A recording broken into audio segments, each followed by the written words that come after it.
If you've been going around the good old internet looking for the right podcast to fulfill your New York Yankees needs, well, I'll be the first to deliver the good news to you. You have found it. Here on Yapping Yankees with me, your host, Mike Scudero, you and I will be discussing the latest news, takes, and talk throughout the entire Yankee universe. Oh, and there may be some ranting on my behalf. Yeah. Anyway, what do you say we get to it? Let's get to yapping! Well, hello there, my fellow Yankee fans, and welcome to episode 242 of the Yapping Yankees podcast. As always, I am your host, Mike Scudero, your friendly neighborhood Yankee yapper with the best yapper in all the land, here on the third day of November in the year 2024. Well, as I'm sure you could tell, to start the show here, my tone is very clearly different than usual, for reasons that should be very obvious for anyone not living under a rock these days. But last week, we spoke all about what it would take for the Yankees to overcome what was a 2-0 series deficit at the hand of the Dodgers at the time we spoke last Sunday.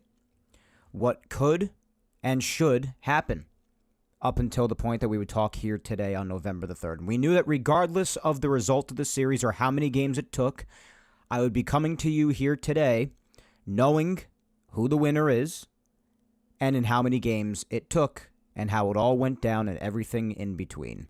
Because as we know, even if the series did end up going 7 games, it would have been done as of last night, and we still would have known the ultimate outcome here today. So regardless of what happened in the series or how long it took, we were going to be here today knowing the victor and champion of 2024, who would be the last team standing. And obviously for multiple days now, we know who that team is.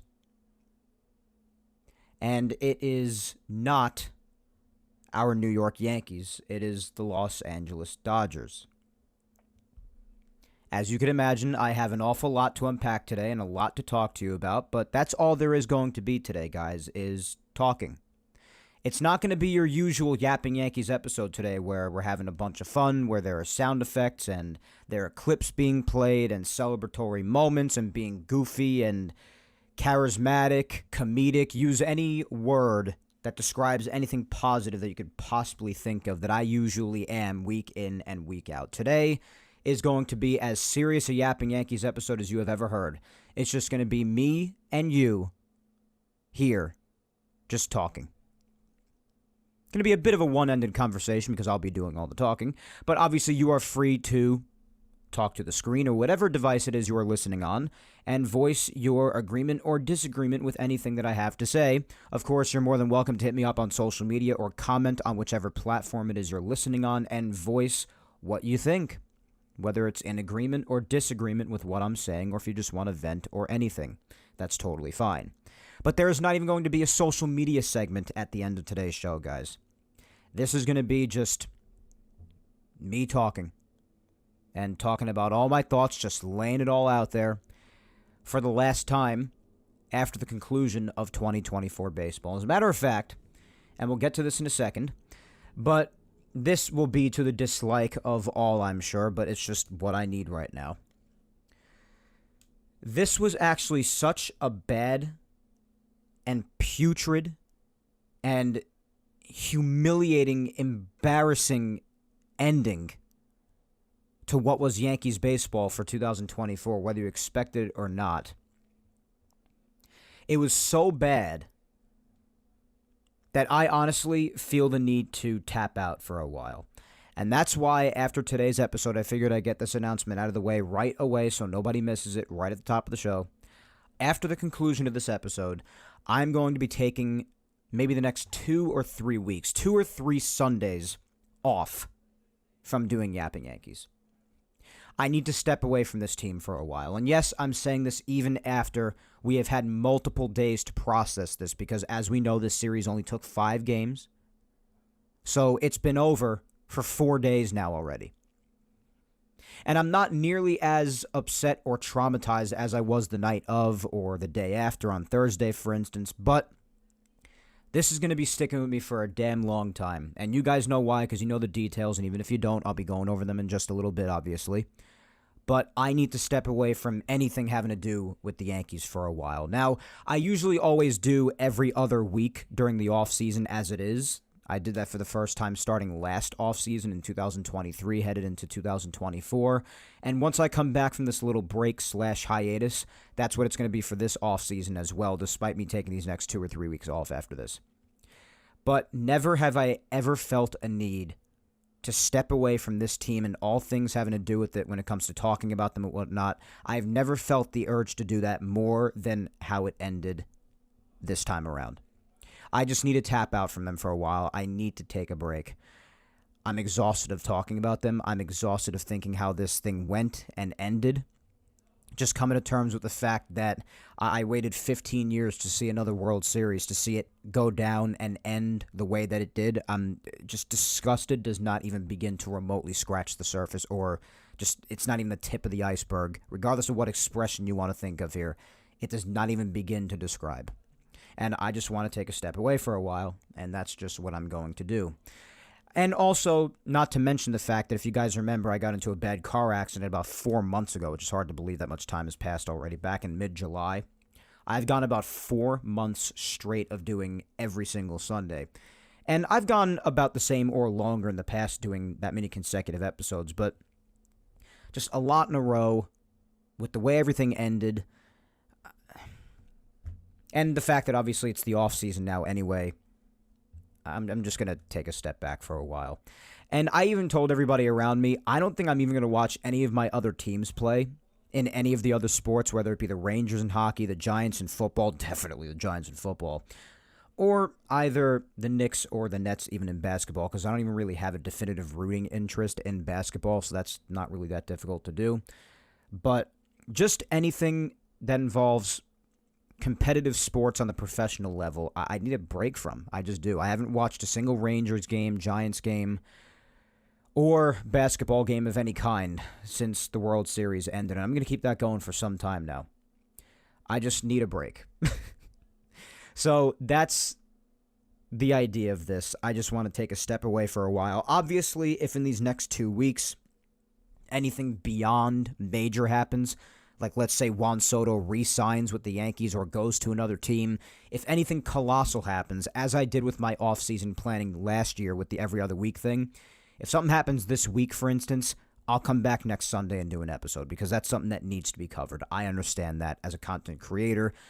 I'm responsible for covering everything Yankees as long as I'm doing this podcast at some capacity. So if that is to happen, I'll be back with an episode. But if nothing major happens, I'm taking the next 2 or 3 weeks off. So you're probably not going to hear from me on this show until probably close to Thanksgiving. Which isn't good for, keeping ears glued to this show and maintaining listenership, but it's just what I got to do, guys, It's just what needs to happen. I don't have a beyond massive listenership anyway. I am beyond grateful for and love the listenership that I do have, of course. It's not what I mean when I say that.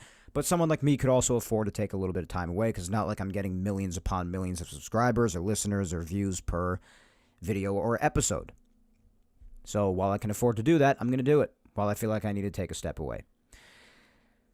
This episode is probably not going to be as fun as the others, but it'll be captivating, and you're going to be interested in what I have to say because I have a lot to say, as you could probably imagine. And I know for a fact, by being on social media, which I will still be active on, so if you want to see or hear from me at all beyond Yapping Yankees in these coming weeks, well, you can always find me on the social medias.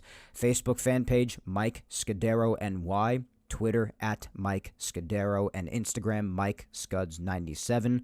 Like I say every week, if you want to keep in touch with me, then keep track of me on there. In the meantime, while I'm taking my step away. But if you have seen what I've been saying on there, and if you're a listener of mine or a fan of mine, you know that I have a lot to say today, and I've heard from a lot of people. They've told me that they are excited to hear what I have to say today. So now that I'm through all of those disclaimers, and I guess I'll call them personal updates and information, as much as I'm dreading doing so, why don't we dive into the meat and potatoes of all of it? So it's no secret, like I said before, the Dodgers defeated the Yankees in the 2024 World Series 4-1, thereby wrapping it up in 5 games on Yankee Stadium turf, which you just always love to see. Obviously, the last time the Yankees lost in the World Series, that's also what happened back in 2003 against the Marlins in Game 6 at the stadium. Also had to watch them celebrate on Yankee Stadium turf then. The Yankees have now also lost 3 out of their last 4 World Series, including this one, if you also care to remember that or be reminded of that, if it's not too painful to look back on, but that is a fact. They lost in 01, they lost in 03, they did win in 09, but they lost this one as well. So out of 4 World Series that they have been in most recently, they have only won once as of now.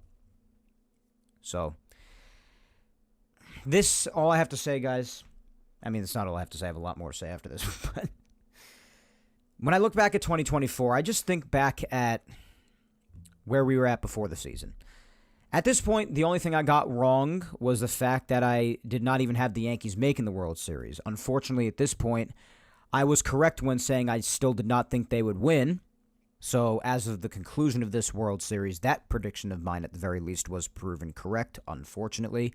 I would have liked nothing more than to have been correct on that. I did not even have them making it to the World Series, although I thought that this team, out of any other in the Judge era on paper, I did think that this one had the best chance to do so, but I just thought they would come up short in even doing that. I was wrong about that, but I was still correct about them not winning it. But even looking back on it now in hindsight, you just really just, at least I'm tormented by the feeling that this was the year. This was just it. I mean, if you look at the grand scope of everything, the American League had never been more open, in my time watching at least, based off of how the Yankees looked on paper and how the rest of the American League looked and how it turned out. The Yankees were obviously the best team in the American League, so things were definitely, as I said last week, I guess you could say they sort of went the way that it was supposed to. Best team in the American League against the best team in the National League.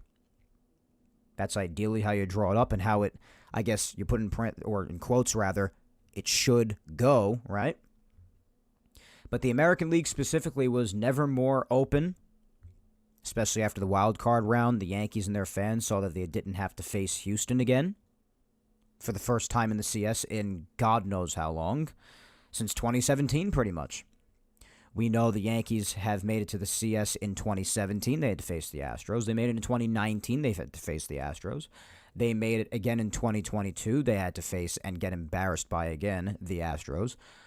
And they made it back to the CS this year and made it past in facing Cleveland. Again, maybe, even if they did meet the Astros again, like I've said for weeks in a row now, maybe if they did meet them once more this time, they would beat them this time. Maybe they don't. We'll never know. But that's beside the point. Point is, the American League, especially as of the wild card round conclusion, was never more open for the taking.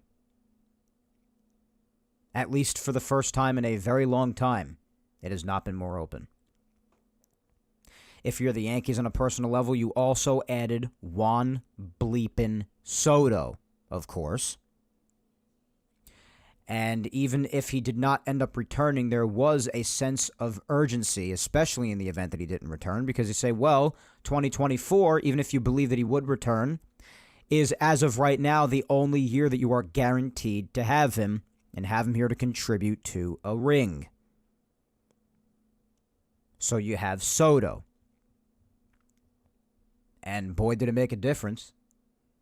But it emphasized, again, just how much 2024 was the year to finally do it. And also, if you look around the entire league as a whole, nobody, not even the Dodgers, even won 99 games this year, let alone 100. There are no 100-game winners, not even 99. So there were no extreme outliers as far as record was concerned, where you say, oh my God, this one team just has no chance against that other team. It was pretty even this year as far as the highest of talent. Otherwise, it was pretty mediocre or bad throughout most of the league this year. So you look at the entire scope of the league as far as the Yankees individually, the American League individually, even throughout the scope of the entire league. There were no far runaways or outliers. If you want to look at the World Series matchup specifically, after the Yankees made it out of the American League for the first time in 15 years, winning their 41st pennant, the first pennant since 2009, you analyze the Yankees and Dodgers directly. And you even think about all of the injuries that the Dodgers had. Like, they did what they did without a number of arms. We spoke about it. Tyler Glasnow, Gavin Stone, Dustin May. Even if it would have been to their detriment, Clayton Kershaw didn't even pitch. So, and the list goes on. They were missing their shortstop for a while. They had a number of injuries. They had to force Tommy Edman, who was in the outfield and hadn't played much for a long time now, to bring him into the infield. And you saw some of the growing pains there, even though he definitely made his share of nice plays as well. So they weren't even at full health. And one could argue right now that the Yankees were probably amidst their best health era, where they probably had the least amount of injuries in this big of a point of the year, on this big of a stage, than they have had throughout the entire Judge era. They were majorly healthy for the most part. Of course, they probably had their little bumps and bruises and problems. Rizzo had his 2 broken fingers. You had some relievers still out on the injured list for God knows how long, for months and months, even going back to 2023 in some cases. So the Yankees had their bumps and bruises here and there, but as far as which team was worse off with injuries, look at the Dodgers. And they still did what they did. Can you imagine when they're back at full health? And then even after the series started, looking even beyond going into the series, the advantage, and we spoke about it last week, and how important it was to win this game, get it started on the right foot, maybe even possibly win Game 2, carrying the momentum into the following night, coming back to New York, tied at 1 at the very least, possibly even spectacularly up 2-0. The importance and the advantage that the Yankees had of being 1 out away from an incomprehensibly vital victory in Game 1 before they then snatched defeat from the jaws of victory and never recovered. Not to mention what would also happen for the remainder of the series that we'll get to in Games 3, 4, 5, that we didn't get to talk about last Sunday because they hadn't happened yet. Only Games 1 and 2 had happened last Sunday, so if you want to hear my in-depth analysis about that, go back and listen to last week's episode.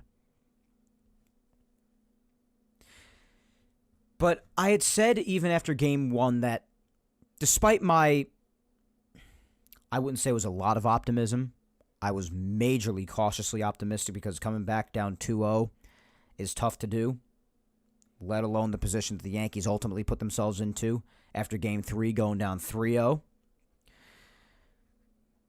But anything was possible had certain things just gone slightly different.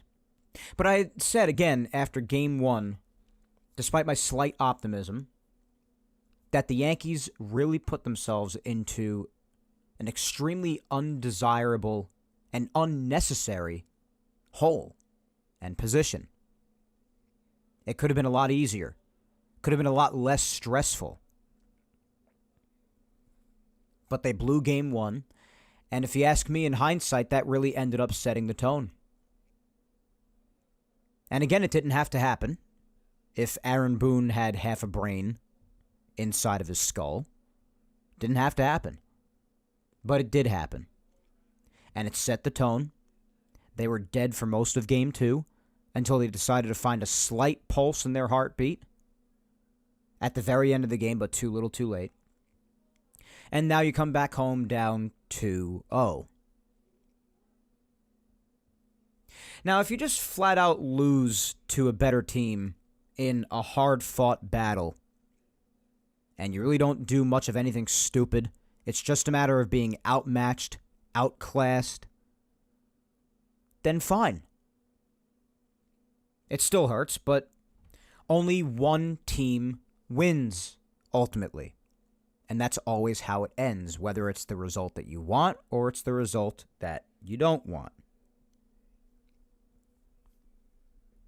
But this, the 2024 World Series, waiting for and being exhilarated at the sight of the Yankees finally winning their first pennant in 15 years, since I was 12 going on 13 years old, now 27 going on 28, 2 months from today, actually.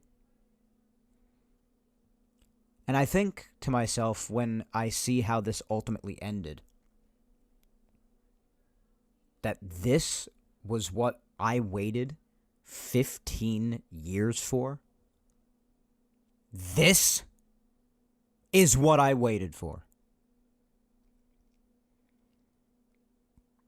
To see my team stumble around the field like a bunch of bumbling fools, which we have seen many times throughout 2024.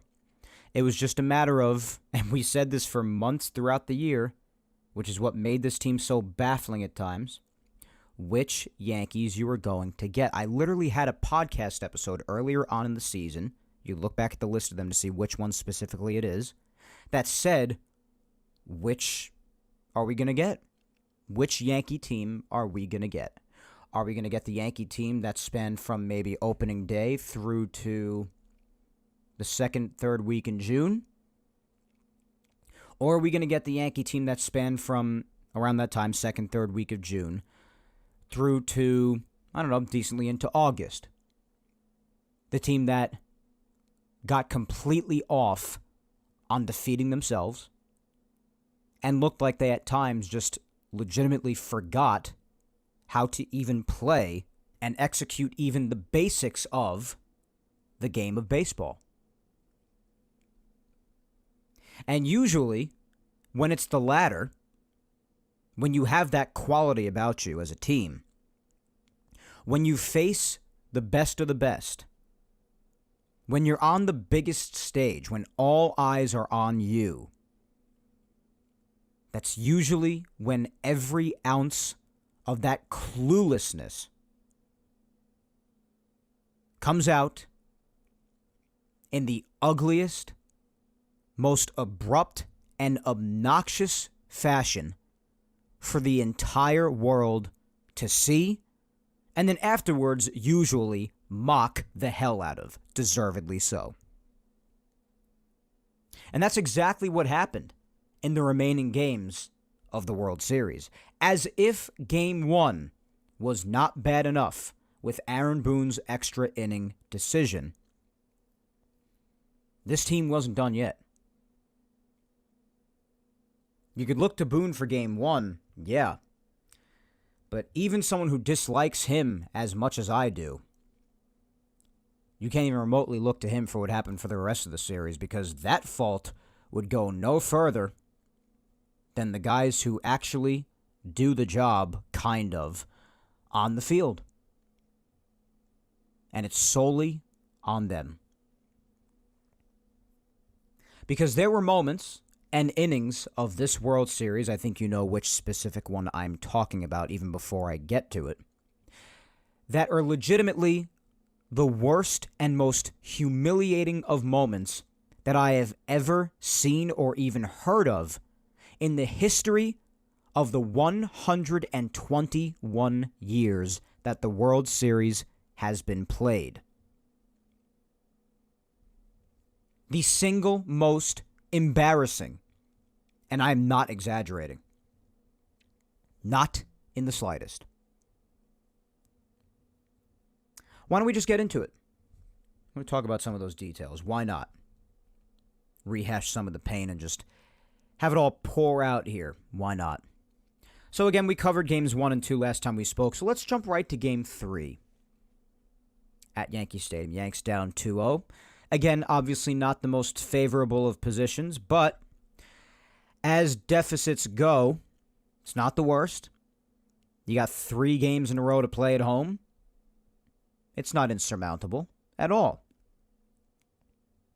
It is insurmountable when you choose to play dead or go full idiot against a team like the Dodgers, a team that you cannot afford to make many mistakes at all, if any, at least without expecting them to strongly retaliate and make you pay for said mistakes. The Yankees did not understand that, apparently, coming into this series. They thought that they could get away with a lot of mistakes. That reality reminded them they couldn't get away with, rightfully so. But Game 3 comes around. You have Clark Schmidt starting the game. And right away in the first inning, the tone's set. Freddie Freeman hits a laser into right field for a 2-run shot. His 3rd home run of the World Series already. And he's already starting to look like, even games before the World Series ends, that he is easily going to be the ultimate World Series MVP, which obviously, ultimately, he did end up winning, deservedly so again. I was just baffled because I was just thinking, I was under the impression that this guy was a Met killer, but apparently he is taking that and transferring it across town and murdering the Yankees now. It's just great. Loves killing the New York teams overall now, I guess. And what's baffling to me is that at least as of the World Series, I think the injury to his ankle was greatly exaggerated. We all knew that Freddie was playing on one leg virtually in all the rounds before this. I hit on that as part of the reason why I felt the Yankees could very well defeat the Dodgers. But apparently those few days off in between the CS and the World Series were all he needed, which is baffling to me because I did watch the NLCS and even the NLDS between the Padres and Dodgers.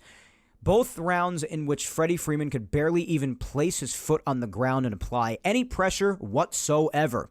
But now in this one, he is hitting more home runs than you could even dare to keep track of. He is legging out ground balls that would have otherwise been double plays with a runner not even making it 3/4 down the line had they had the pain that he was claiming to have for weeks on end.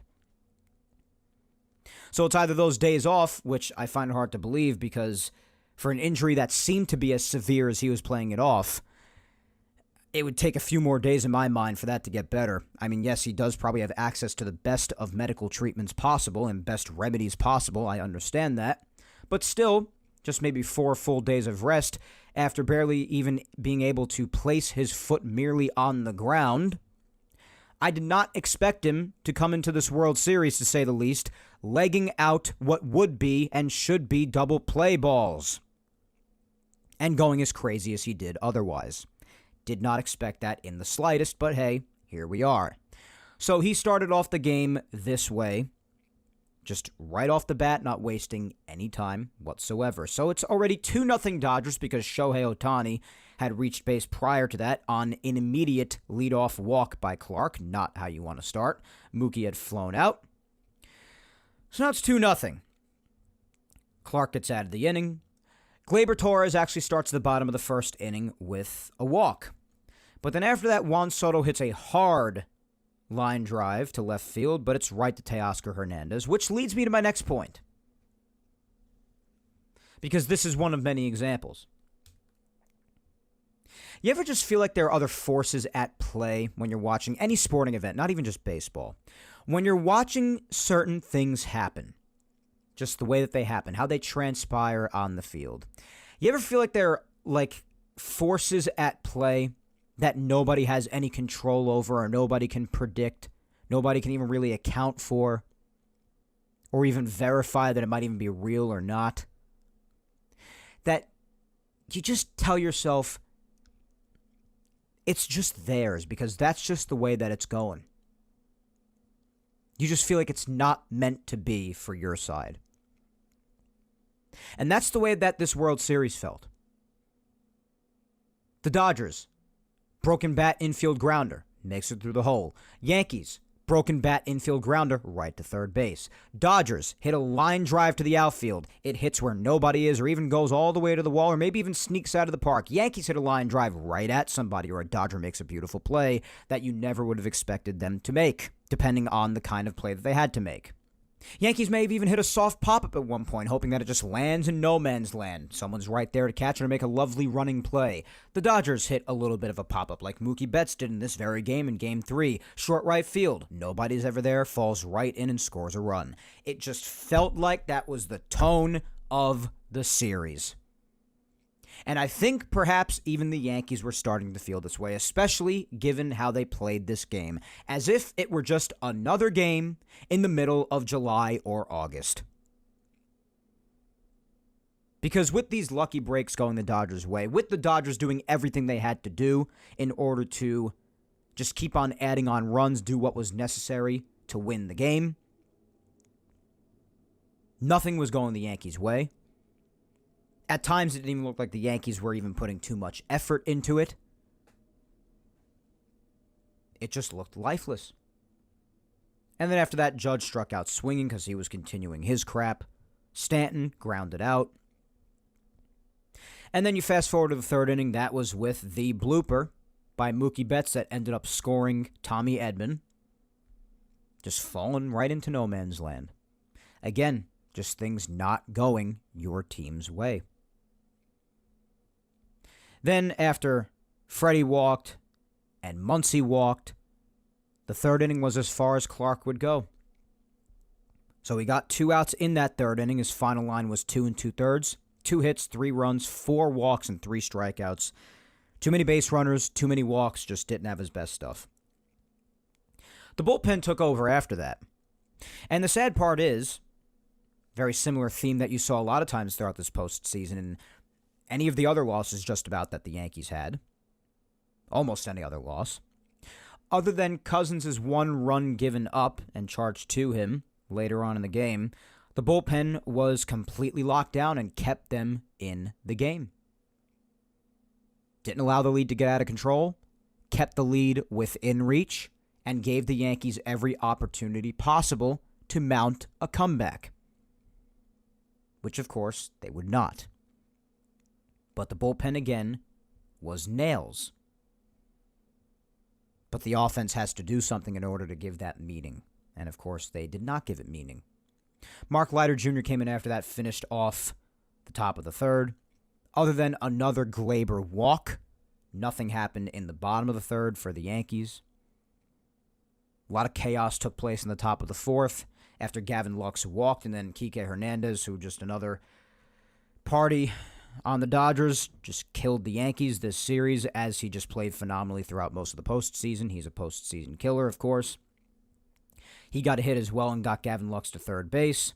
Tommy Edman had attempted to get him home on a bunt, but it was right back to Mark Leiter Jr. He had flipped to home, and they had called Gavin Lux out at home. I personally thought that Lux snuck his hand underneath Trevino, who was blocking the plate, and might have actually been safe, but the call was upheld after a challenge. They said he was out, so no runs ended up scoring in that inning. Other than a Giancarlo double, the Yankees did not do anything in the bottom of the fourth either. But again, this was also just a disastrous inning. Judge led off the inning flying out to left field. Stanton did end up roping a double. But then right after that, Jazz hits a screaming line drive to right field. Mookie makes very nice diving play. Again, just right at people. Just you get that growing feeling that it's just not meant to be. This is what I'm talking about. Then Volpe hits the ball hard into left field. Stanton is running home to try to score the Yankees' first run. He is thrown out at the plate. Given how slow Stanton is, I'm surprised that it actually took a perfect throw by Hernandez to nab him at the plate, because if it wasn't perfect, there's a good chance he actually would have beaten the throw, which, again, considering Stanton's speed, is pretty surprising. But he was thrown out at home still, and not necessarily by a huge margin. I've definitely seen worse in my time, but people were also questioning Luis Rojas and the send, knowing Stanton's speed and how little the Yankees are scoring. giving them as many chances as possible to drive home a run. Maybe Rizzo would do it next. Why would you risk Stanton being thrown out at home? Well, you might actually be surprised by my take on this if you didn't already see it on Twitter in real time back on Monday night. But despite how crappy of a coach that I agree Rojas is at third base and he should be fired immediately, I wish it was already done because that's how easy of a decision it should be, but this is the Yankees we're talking about at the end of the day. But you might be surprised as to my take for this instance in particular. I actually agree with the send. Now, you could think that I'm mental or stupid for thinking such a thing.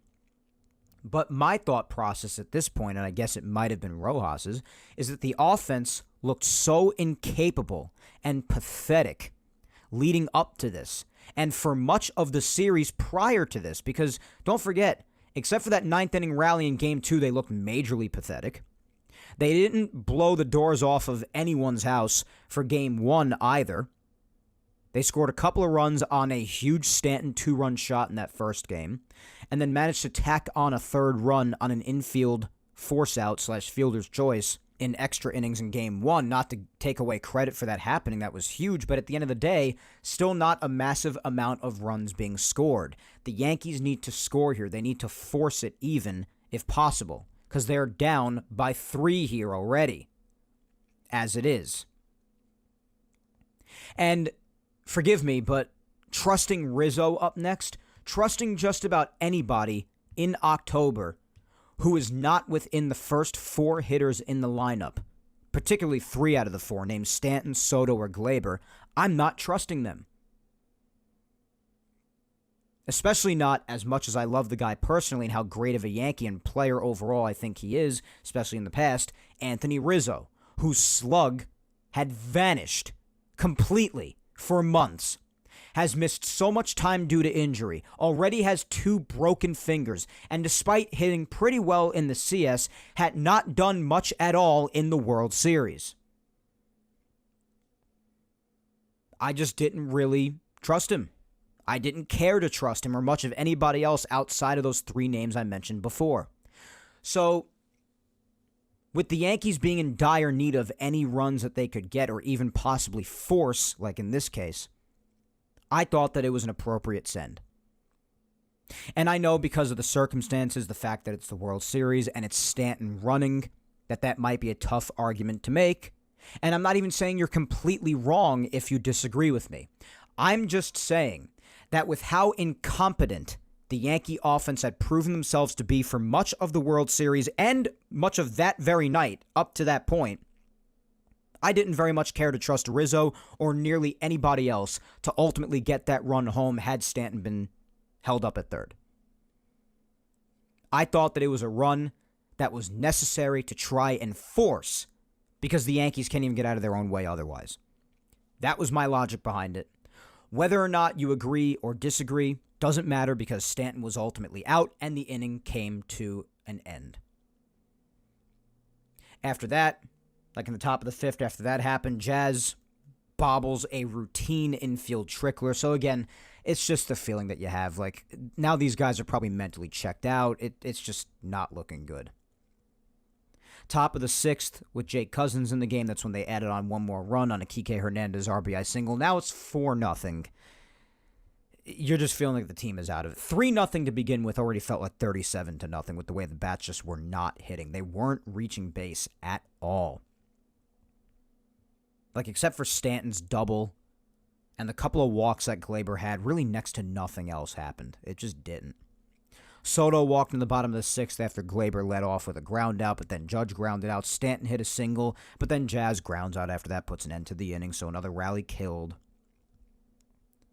Then in the bottom of the 7th, the Yankees come up again. Volpe strikes out to lead off the inning. Rizzo gets a single. Wells gets called out on strikes because that's just what he loved to do in the playoffs.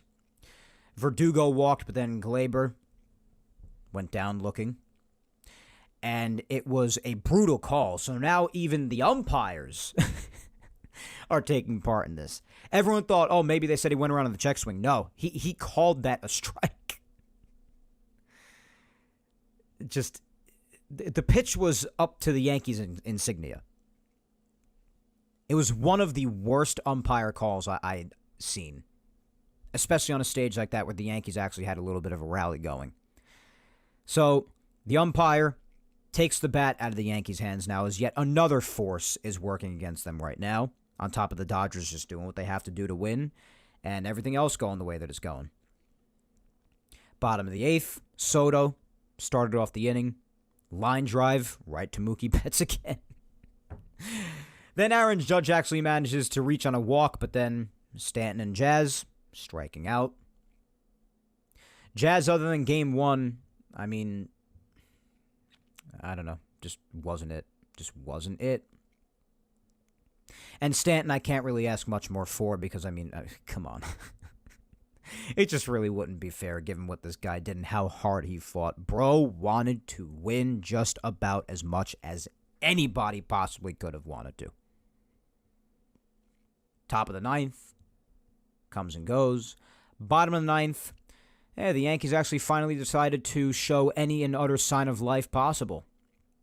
Rizzo walked after Volpe led off with a strikeout. Wells popped out.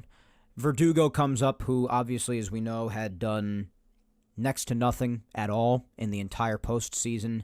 At the plate, at least. He's made some very nice defensive plays that I've given him all the credit in the world for, like he deserved. But at the plate, as we know, especially if you take away ALDS against the Royals game one, you take that away, he had done just about as little as you could possibly do at the plate this entire postseason. Well, down by 4-0, completely meaningless. Of course, this is when he chooses to come through and do anything. 2-run homer, because why not, right?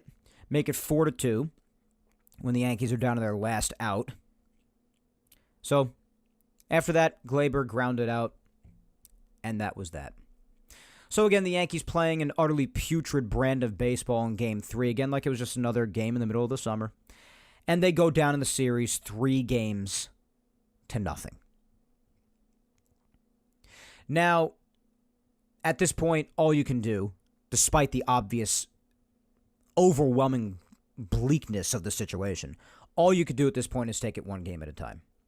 And that's even what the Yankees were the first ones to say in the postgame after Game 3. But it's all you could do if you have any sort of aspirations whatsoever, even the slightest of imagination of even remotely coming back from this thing at all. Now, it's already extremely unlikely, to say the least, to do this, because not only has nobody ever done that in the history of the World Series, in the history of all of baseball, only one team has ever come back down 3-0, the Red Sox against the Yankees in 2004, but that wasn't even in the World Series, that was in the American League Championship Series. As far as the World Series, being down 3-0, not only has no other team ever come back from it in the history of the World Series, the 121 years of it, but no team had ever even forced a Game 6, let alone a Game 7. So there's that stat to look at. With that in mind, Luis Gil took the ball for Game 4. Now, I had expected the rotation to be kept to 3. Cole, Rodon, Schmidt. In this case, we would have seen Cole in Game 4. Instead, they wanted to save him for Game 5 in the event of winning that game and forcing the series back to LA. Not terrible logic, but also Luis Gil, a pretty erratic and unpredictable pitcher with his command and otherwise. Bit of a risk to give him the ball when you're on the ropes, at risk of being swept and losing at your own stadium after being swept. But nonetheless, the Yankees gave him the ball. And ironically enough, except for Garrett Cole's Game 1 performance, of course, he had amongst one of the better World Series performances. That is, up until the very end of the outing, when in that 5th inning, the Yankees ran into a little difficulty with Tim Hill on the mound. After Gil had started off the inning not looking good, Tim Hill came in and had a little bit of trouble himself. But they would end up getting out of it, unlike the 5th inning of the next day. Anyway, God. But otherwise, Gil had one of the better performances, starting pitching-wise. Final line was 4 innings, 5 hits, 4 runs, 2 walks, only 1 strikeout. So the walks were still there. The hits were many. Strikeouts were not there, which is unusual for him because he's usually a high strikeout guy with the stuff that he has. But again, not the worst outing because the first inning was a bit rough. Innings 2, 3, 4, rather, for him were definitely far improvements. Looked very good. It was really just the beginning and the end of the outing. So otherwise, looked pretty good. But this game started off, unfortunately, very, very similarly to Game 3, which had everybody just saying that they were going to lose right here and now and just get their asses swept, including me, because I was just so mentally and emotionally down in the dumps at this point. But Freddie Freeman hit another 2-run homer in the first inning. It's funny. Another 2-run shot. And this one was, the funny thing was, the Yankees, I were convinced, had some sort of brain damage in all moments before this, because after Freddie had hit that home run off of an inside fastball in Game 1, I would have thought that the Yankees analytics department and scouting and otherwise and just putting their game plans together, I thought maybe they would have gotten a clue and said, maybe we should stay away from inside fastballs to Freddie Freeman. Of course, though, they would give him another one in Game 2 that he would hit one off of Rodon with. They gave him another one in Game 3 from Clark Schmidt, so they were not learning their lesson. Finally, though, in Game 4, I thought they did, and they actually did when it comes to pitch selection, but Freddie was just so much on another planet in this series that apparently at this point, when it came to Game 4, it didn't even freaking matter. Because this time, Heel gave him a slider on the outer part of the zone, and the guy still ropes it into the right field seats. So now he's saying, like, what do we do? What do we do? Do we just assume position? Yeah, pretty much. Pretty much. Yeah, so he takes an outside slider and just absolutely ropes it into right field. So another first inning, 2-run shot by Freddie Freeman. Yankees down 2-0, even though they did the right thing by finally not giving him a damn inside fastball. On the mound pitching for the Dodgers was actually multiple guys because this was their bullpen game. So they had a number of their guys in for most of the outing. Mostly Landon Knack because he pitched 4 out of what the Dodgers would pitch in 8 innings. But this was their bullpen game. So if the Yankees were going to win any game, it should have been this one. And they did. They did avoid being swept, thankfully. But yeah, it looked really bad to start. Down 2-0 after another first inning homer by Freeman. And then in the bottom of the first, except for Soto and Judge walking, it was looking pretty bleak once again because they did not score. Jazz grounded out. Stanton grounded out. So more blown scoring chances, which is a recurring theme in this World Series. Top of the second, Heel, after allowing a leadoff double to Gavin Lux. I could not for the life of me understand how or why the Yankees struggled against this guy even remotely.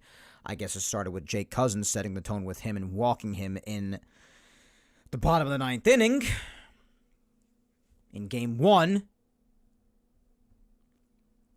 Anyway, Will Smith would pop out after that, and then Edman would line into a double play. Nice play by Rizzo down at first base.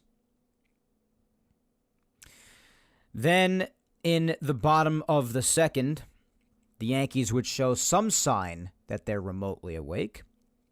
Rizzo would strike out, Volpe would walk, and then steal second. At this point, even though they showed a sign that they were awake in the sense of scoring a run, I was just about ready to throw in the towel and come in and continue to study for my finance exam in the middle of a World Series game. Because Wells hits a double. Now, Wells doesn't do anything to begin with in the playoffs. Now, he hits a huge fly ball to right center field, just about where the Yankees bullpen and Monument Park cross. Right where that wall's dividing the two things. And the ball's off the very, very top of the wall. Very top of the wall. Maybe by a foot or two, Austin Wells missed a game-tying 2-run shot. But it was in the field of play, and there was no way that anybody was ever catching this ball. No way. I don't care how many things are going the Dodgers' way. Nobody was catching this ball. Volpe is standing on second, getting ready to tag up. He gets a late reaction, and he doesn't make it past third base. Another one of the Yankees' issues. What are their biggest issues? Base running, I would put as number one, statistically and with the eye test, with how many unforgivable base running mistakes there have been throughout the entire year, but even in the playoffs, this being another spectacular one. Base running, slip-ups on defense, and then also the offense pulling vanishing acts. At this point, even here already, we have seen at least multiple examples of all of them.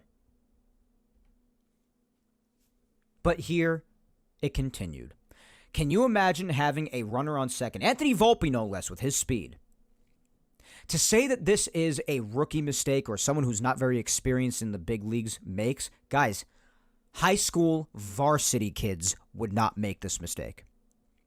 He didn't go about halfway down the line like you're supposed to. Even if you're trying to get a read on the ball, you don't stay back as much as he did with a ball that is going that deep. You should be able to get at least somewhat of a read on it.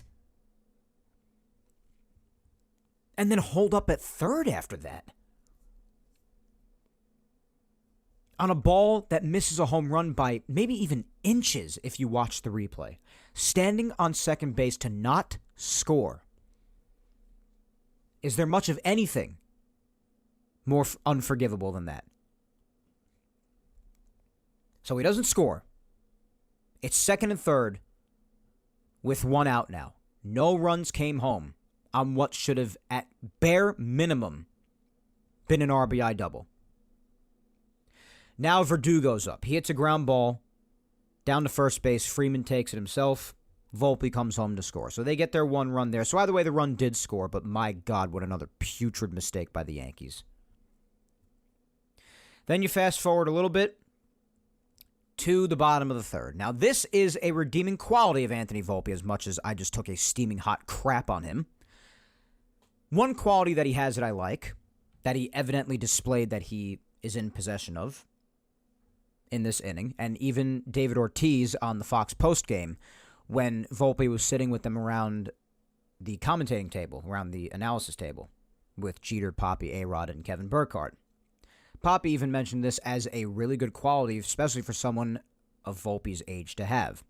You make a mistake, no matter how abysmal it is, you go back out there and make good on it. Pick your team up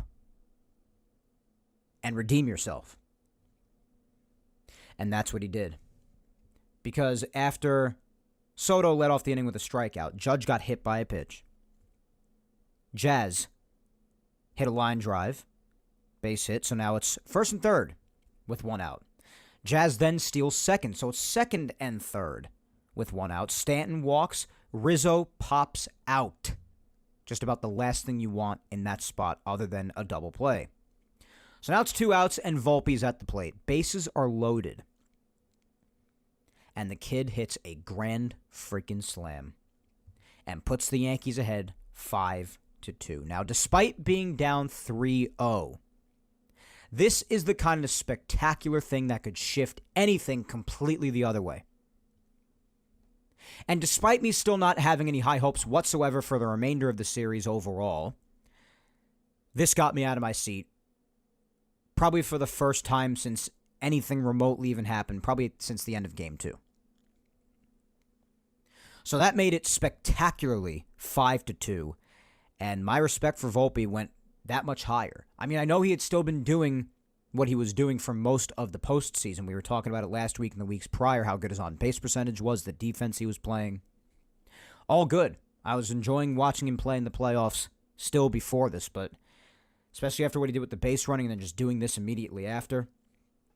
This capped off what was majorly, not entirely, but majorly, a very good postseason for Anthony Volpe, especially considering it was his first postseason. Some people forget that because he came up last year, but the Yankees didn't make the playoffs last year.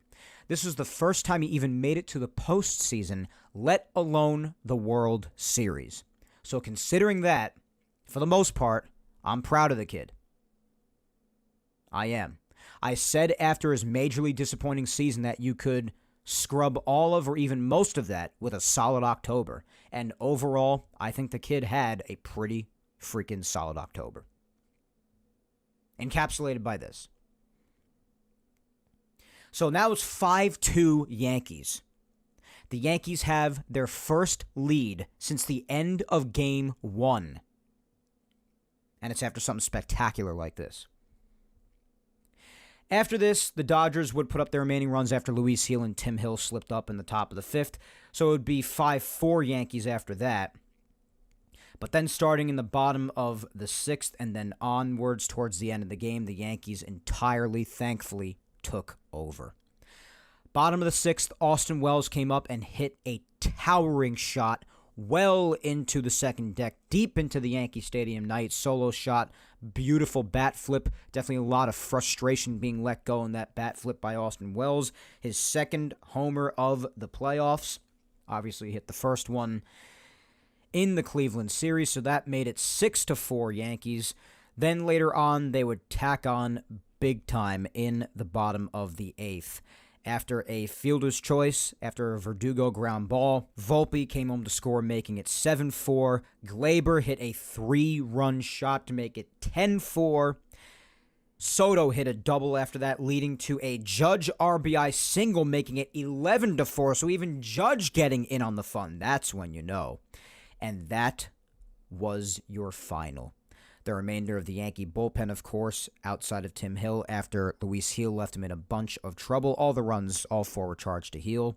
The bullpen was nails once again after that, whether it be Hill, Clay Holmes, Mark Leiter Jr., Luke Weaver, even Tim Mayza at the end. Granted, the Yankees had a big lead.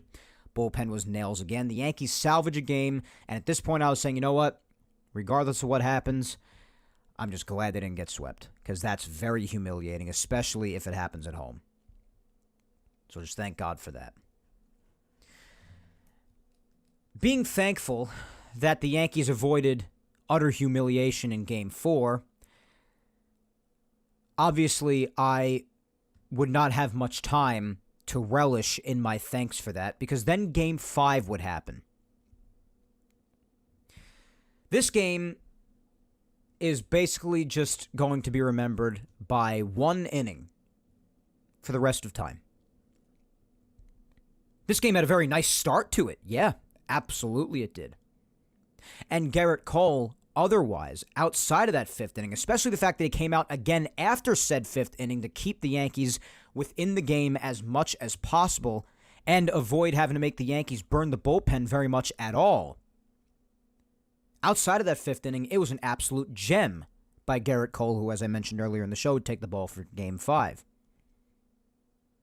His final line was 6 2/3, 4 hits, 5 runs, none earned, 4 walks, and 6 strikeouts. Now, you don't need me to tell you how those all 5 unearned runs took place. I will tell you anyway. But we all know. Like I said, though, the game had a very nice start to it. And shame on me for believing it all, especially considering the momentum the Yankees came into Game 5 having because of the shellacking that took place in Game 4 and the fact that that could maybe at least slightly demoralize another team. But also if you start the next game correctly like the Yankees did and you force the series to go back to Los Angeles where objectively anything could happen at that point, you just never know. And especially if what happened in the first inning happens and continues, you're thinking that as a Yankee fan, my God, could they actually do it? Could they not only be the first team ever to force a Game 6 in the World Series after being down 3-0, but actually see this through to the very end? Because starting off in that bottom of the first inning, after Glaber grounded out, Judge walked. And for the first time since he hit that huge game-tying home run off Emmanuel Clase in Cleveland, the captain, Aaron Judge, hits a laser to right field, Oppo Taco, driving home Soto and himself with a huge first-inning 2-run homer. So at this point you're thinking, Judge is awake again. The Yankees jumped out in front first this time, for the first time in the whole series. The Yankees hadn't grabbed the lead first in any other game before this, games 1 through 4. And it's Aaron Judge, no less, without whom they have been very fortunate enough to even make it to this point. Hits a 2-run homer. And then Jazz hits a home run right after that to go back-to-back and make it 3-0 in the first inning, all off of Jack Flaherty. The stud young pitcher the Yankees saw out there in Game 1 and got absolutely shut down by. Now they're jumping on him right away in the first inning, similarly to how the Mets jumped on him at Citi Field when the Mets just took him to town in Game 5. Now it's Game 5 at Yankee Stadium, and he's also having a very rough start to this game. So now, you're riding high if you're the Yankees or even a Yankee fan like myself. Bottom of the second, the Yankees would come right back out and add on again. Volpe leadoff double. Wells grounded out, moving Volpe up to third. Verdugo even getting in on it now. Line drive to right center field. Driving home Volpe. RBI single, 4-0. Then after that, Gleyber would strike out, and then you had Soto walking. Judge walked, but then Jazz grounded out before further damage could be done. There were a few times throughout this game where the Yankees could have done more damage that maybe if they added on there, then who knows if what happened actually ends up happening. But nonetheless, still putting themselves in a good position here early, right? Bottom of the third, they add again when Giancarlo Stanton hits a towering shot to right field. Solo shot, 7th of the playoffs. 7 home runs. Just when you think that I cannot ask this man to possibly do any more, he does more. 5-0 Yankees at this point. Now, Cole got into a little bit of trouble in the top of the fourth. Betts led off the inning with a walk. Judge, after what he did earlier on in the game, Freddie Freeman hit a long fly ball to deep left center field. Right in front of the visitors' bullpen, Aaron Judge on a full-on sprint makes a beautiful running, jumping catch after what he already did to start the game in the first inning. You're feeling even better at this point because now Judge is awake. Not that he ever went to sleep, at least before this, on defense at all prior to this, really throughout much of his career at all, ever. But now he's even making phenomenal plays on the other side of the ball on defense after doing what he already did at the plate. Now you're feeling really good. Cole would get out of the rest of the inning. The Yankees would not add on in the bottom of the fourth despite a Verdugo walk and another Soto single. And Judge hitting a ball hard to left field, but of course right at Teoscar Hernandez, because when did anything go the Yankees' way on a hit like that? And then came the single worst inning and most embarrassing, inexcusable inning in the history of the entire World Series. Bold statement to make, but I think a lot of people would agree with me on that. Kike Hernandez starts off the inning with a single. Fine. Whatever. Then it began. Tommy Edman hits a line drive to center field. It's right at Aaron Judge. Comes running in. Judge drops the ball. Now, a lot of people had devastating reactions to this, and rightfully so. But my only reaction, after I was done picking as much of my jaw up off the floor as possible, I looked over at my brother who was sitting to my left, on the recliner chair to my left in my family room. And I seriously asked him, has that ever even happened to Aaron Judge before? Let alone on this big of a stage. And you could talk about what he has done, or I guess had not done prior to this on offense throughout most of this postseason and a lot of his postseason career overall. But in general, in the field like that, especially on a ball right to him, in the air, I genuinely asked him, has that ever even happened to Aaron Judge before? I was just baffled. I couldn't even, comprehend that actually happened. And I can't explain why, man. And if you don't agree with me, I mean, I could get anyone in my family right on here in this microphone to have them here and vouch for me. And if you don't believe them neither, then fine, whatever. All I can tell you is that I promise you, as soon as that happened, I had an unexplainable pit in my stomach. Almost felt sick to my stomach right after that happened. I don't know. I just had a feeling that after something like that happens, where a catch like that is usually made 10 out of 10 times by Aaron Judge, with his eyes closed and hands tied behind his back, I had a pit in my stomach after he dropped that ball. So that's mistake number one. And definitely amongst the most unforgivable, but also definitely the most unexpected. Especially considering, again, how he is in the field. But I knew the second I saw the replay what was wrong. I knew he had taken his eyes off the ball. I was like, he must have been looking at Kike at first base before he secured the ball in the glove, which is not what Aaron Judge usually does. It's not. And he just screwed it up entirely. Will Smith comes up, hits a ground ball towards the left field hole. Volpe stops it, but he's going so strongly to his right that I guess he felt the only play that he had, despite having a catcher in Will Smith running down to first base. I guess Volpe thought the only play that he had was to his immediate right in the direction he was going, down to third base. Instead, he just didn't set his feet, didn't give himself time.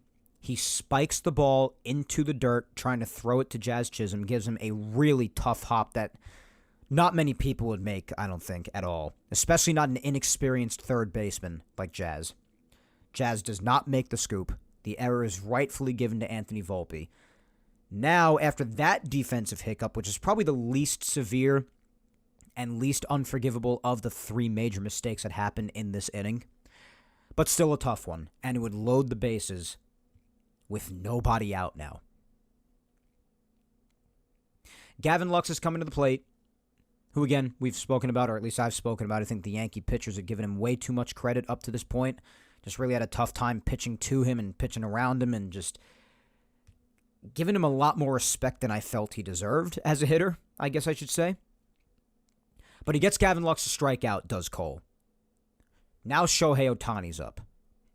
And Shohei in this series, both here and throughout the remainder of the series, and even leading up to this moment throughout the entire series, that hit that he had off of Canely, off the wall, was the only hit that he got in the entirety of the World Series back at Dodger Stadium. This man did nothing this round. And I was convinced that if Betts, who had an okay series, he was fine.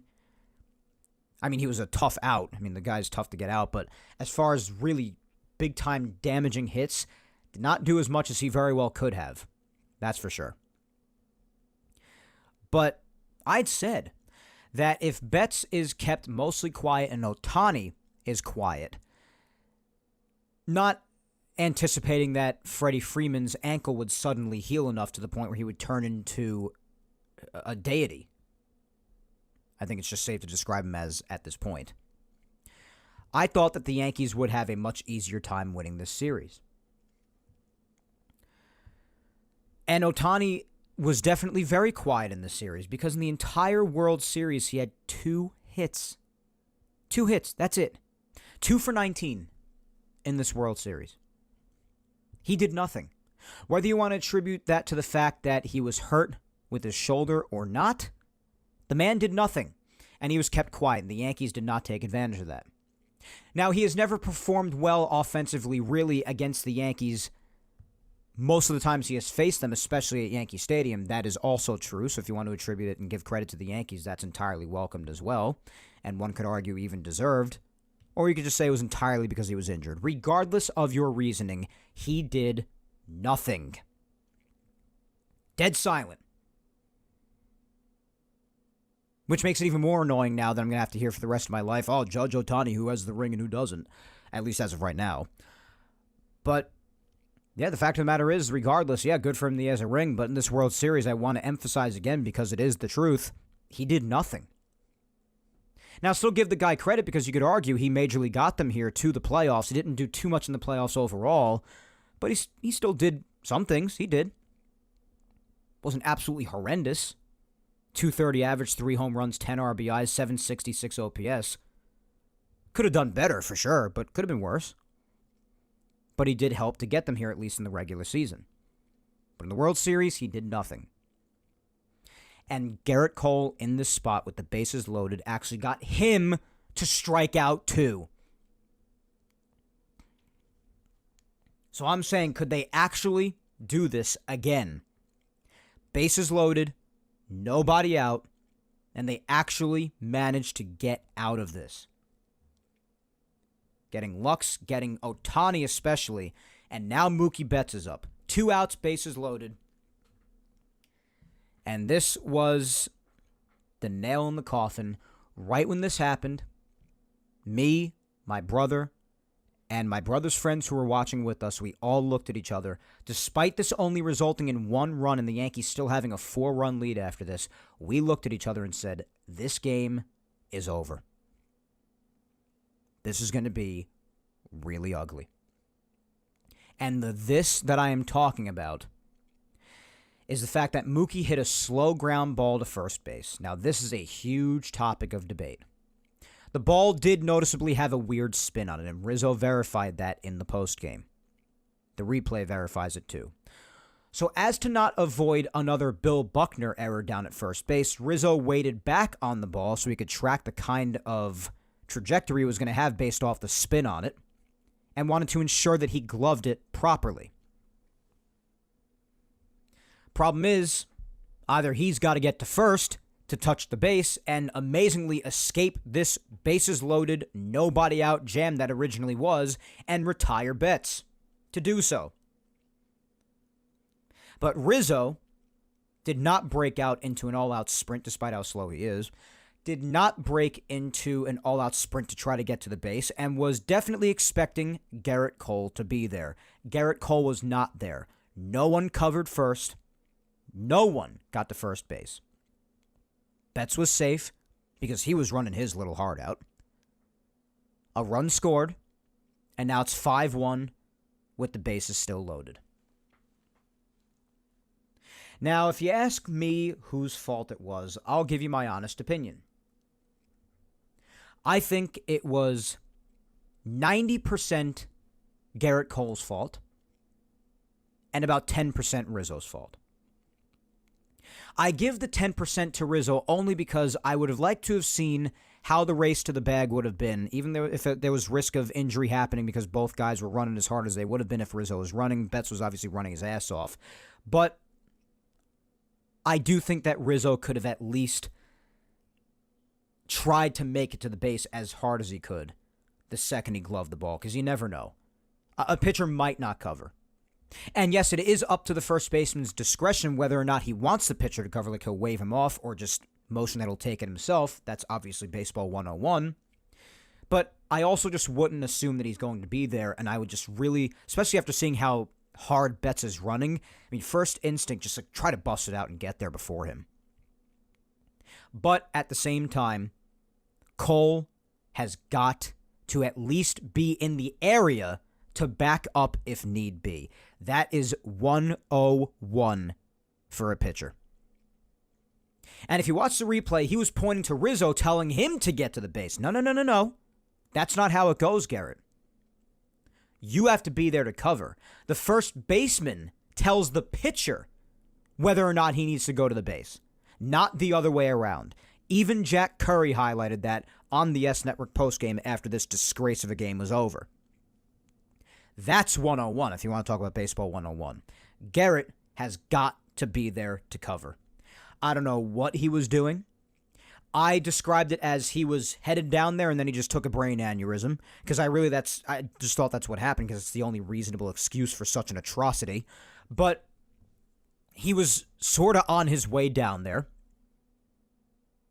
and then he just stopped and started pointing to Rizzo, telling him to get there. By that time, Rizzo already was not moving quickly to the bag, and Betts was nearly already there. It was too late.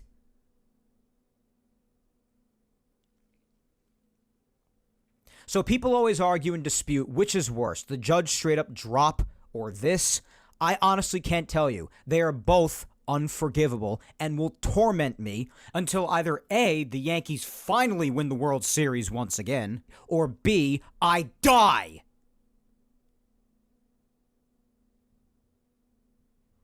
If Judge makes the catch, obviously, the Cole thing does not even have a chance to happen. Same thing if Volpe makes a good throw down to third base.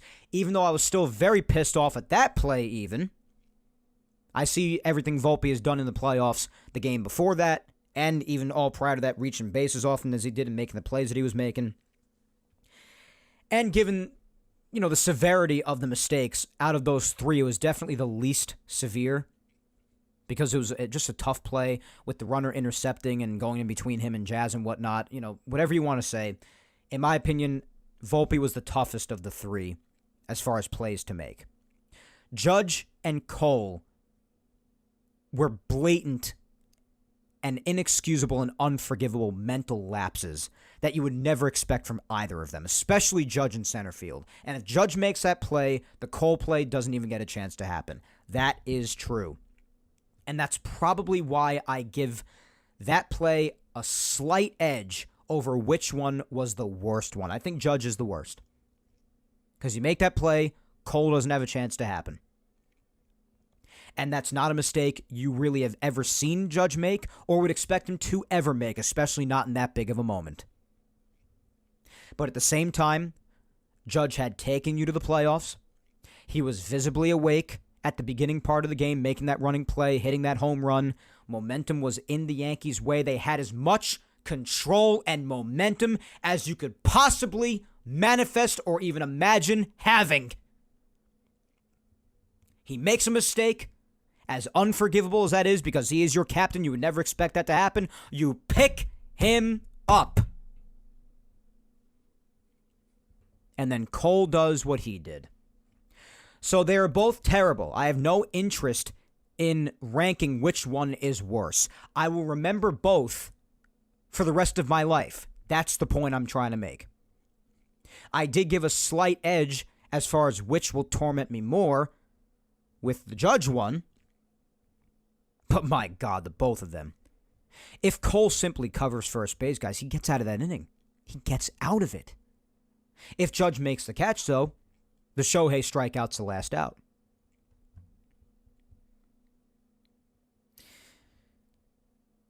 And then after that, you had Freddie Freeman come up. And, especially, we had said the game was over after that error, but by Cole, but especially knowing that Freeman was up, that was also part of the reason why we said that. Freeman hits a line drive up the middle, 2-run single, makes it 5-3. And then Teoscar Hernandez comes up after that and hits a 2-run double to left center field around the area of the garage, off the wall. And the game is tied at 5 after Betts and Freeman come home to score. Max Muncy walked after that too, if you could believe it, but then they miraculously got Kike Hernandez out to stop the damage and leave it at a 5-5 game. Like I said before, it's not even just, it's majorly this, but not even just the unforgettable, I don't even know what you call them. I've said atrocities already, but I don't know any other word that even remotely scratches the surface. Atrocities, I guess I'll stick with it. Regardless of any of those that took place in that inning,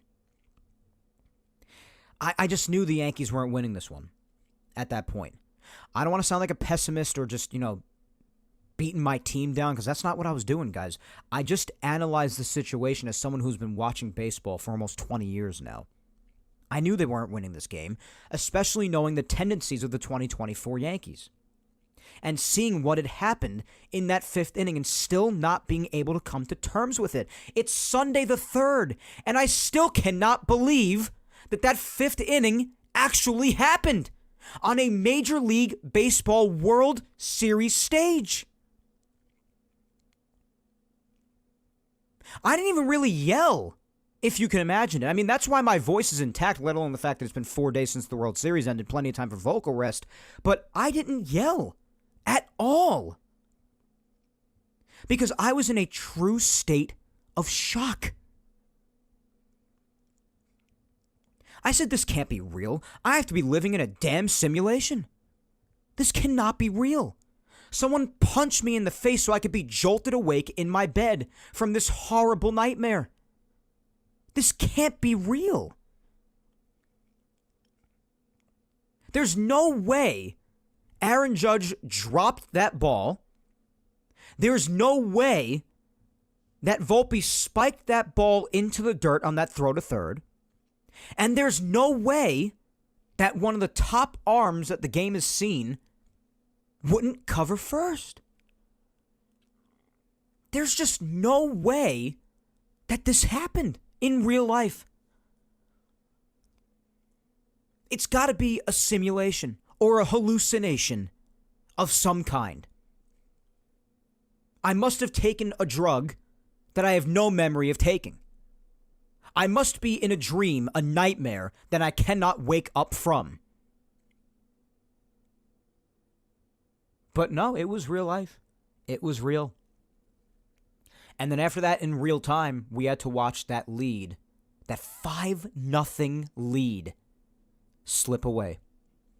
You had all of the control, all of the momentum after the murder that took place in Game 4, which no other team really had even had the chance to do other than the Mets in Game 5 in their round, really, to a team like the Dodgers.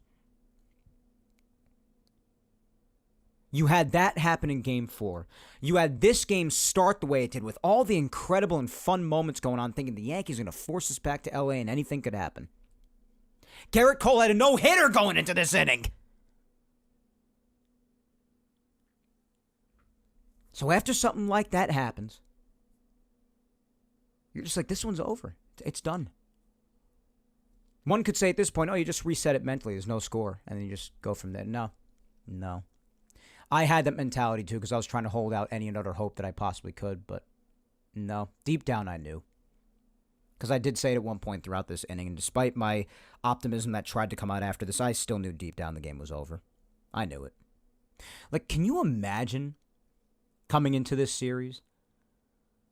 And despite the Dodgers never really smacking you like they did other teams, like they had their days where they shellacked the Padres.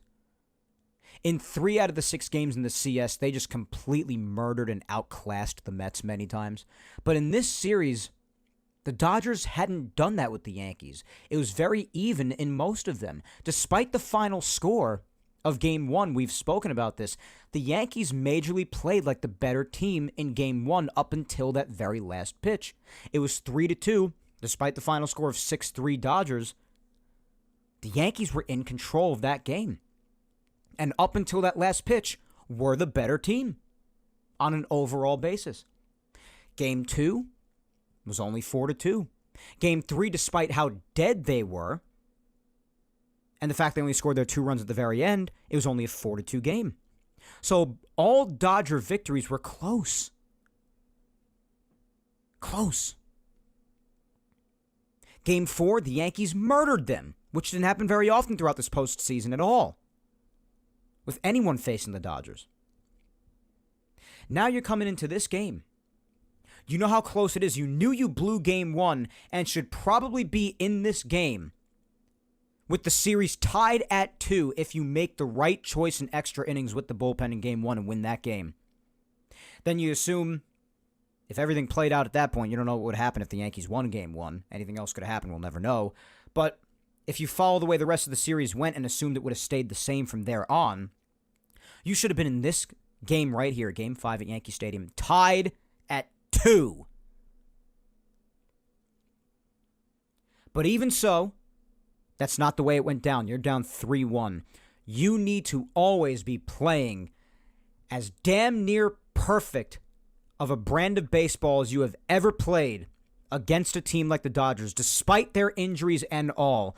You should know coming into this, even before any games are being played, but especially even in this situation now in Game 5, down 3-1, that you need to be playing as good and clean a brand of baseball as you have ever played in your entire life. And I asked the Yankees, did you really think that you could make mistakes as incomprehensible as these and get away with it? It's not the way it works. It's not the way it works. And I said it right after this happened when it was 5-5 and the inning came to an end.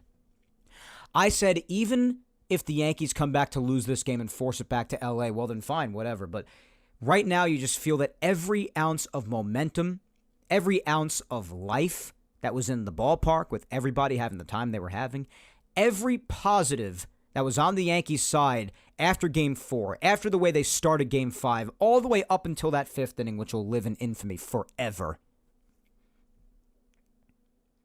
You felt like the Yankees had all of the control in the world. And as of all that happening, you felt that all of it either shifted or entirely vanished. Or both.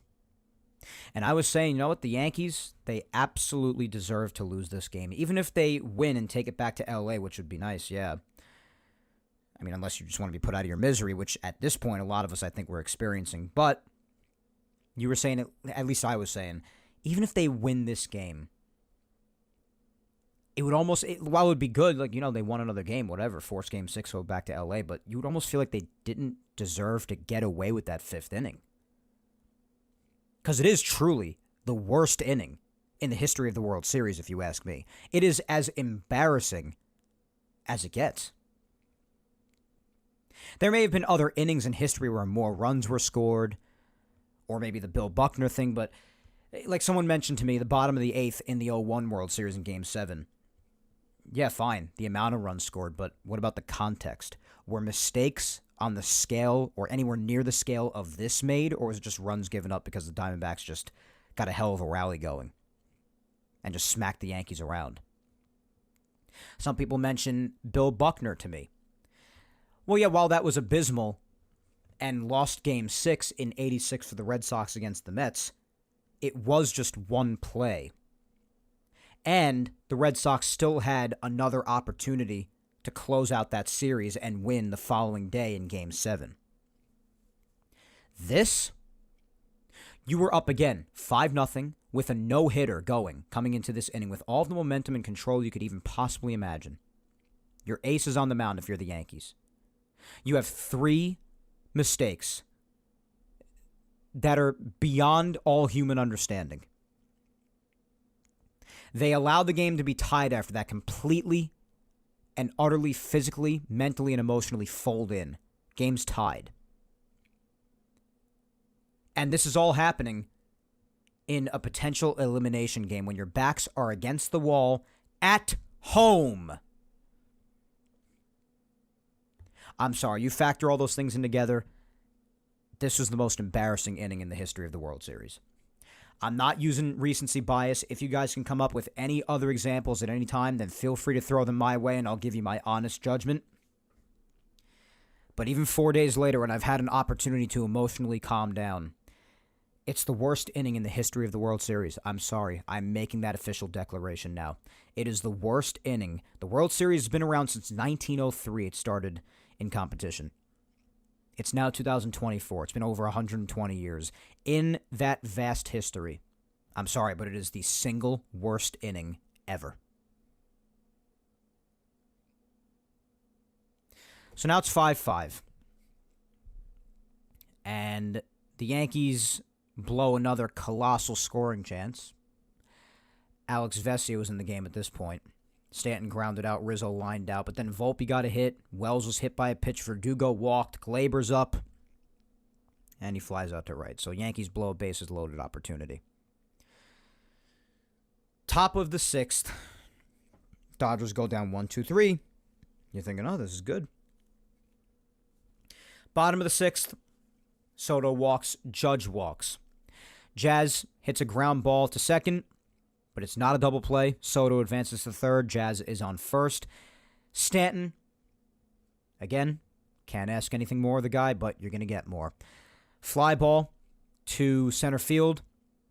Deep enough to score the run. Sac fly for him, scoring Juan Soto. Yankees retake the lead 6-5. I'm happy they retook the lead at this time, and I just wanted to get on my knees and bow down to Giancarlo Stanton at this point because, once again, the man comes through like nobody else ever. But I still just, after everything that happened, I was like, I still just don't think they're going to do this. I don't think they're going to close it out. Just had that feeling ever since Cole didn't cover first when we said collectively in my family room, all of us, we were saying this game's over. Rizzo walked after that, but then Volpe grounded out. The Dodgers didn't score in the top of the 7th, neither did the Yankees in their half of the inning. Top of the 8th. This is when it all went downhill. Well, no, actually, the 5th inning was when that happened. But this inning is when you can imagine like the boulder rolling downhill, and then it just like plummets for the 5th inning, and then just starts rolling down another hill. This was the final descension when it finally reached the ground, and just that was it. It was at the bottom finally. So Tommy Kahnle starts off the inning replacing Clay Holmes, who had put an end to the top of the 7th by getting Max Muncy called out on strikes. And Tommy had nothing going. This was depressing for me because Tommy Kahnle, on top of how much he loves to be a Yankee, you saw that even more so after his post that he put up after the World Series ended. We all know how much he loves it here, whether it be his first or second stint here. But regardless, even aside from all of that, we know how terrific he has been throughout all of 2024. And even when he pitched in 2023, it's just been really good for Tommy. He has been a very reliable arm, amongst the most reliable, probably next to Luke Weaver and maybe a couple of others. But here, just when you could afford for him to not have it, he didn't have it. He always runs that risk because he only throws that changeup and nothing else. So when that's not working and he has nothing else to turn to, it could get ugly. Unfortunately, that is what happened here. It's not often he doesn't have that changeup working. He has it working most of the time, and that's why he is as devastating as he is much of the time. But in times like this, in the rare moments that he doesn't have it, I think it would definitely be beneficial to him to find at least one more thing to add to his arsenal so he could turn to and be confident in, at least slightly. Just an idea. But he allowed a leadoff single to Kike Hernandez, then allowed, and this is what I'm talking about too, like the Yankees broke a bat before this, didn't result in anything, ground ball down to third. But then Tommy Edman breaks his bat, hits one towards the left field hole, and it's good enough for a hit. Volpe stopped it by diving, but it's good enough for a hit. So I'm talking about just another instant amongst the rest of the billion of them throughout this series that it just goes the Dodgers' way, man. Sometimes it's just not meant to happen because of that, and then that's just another example.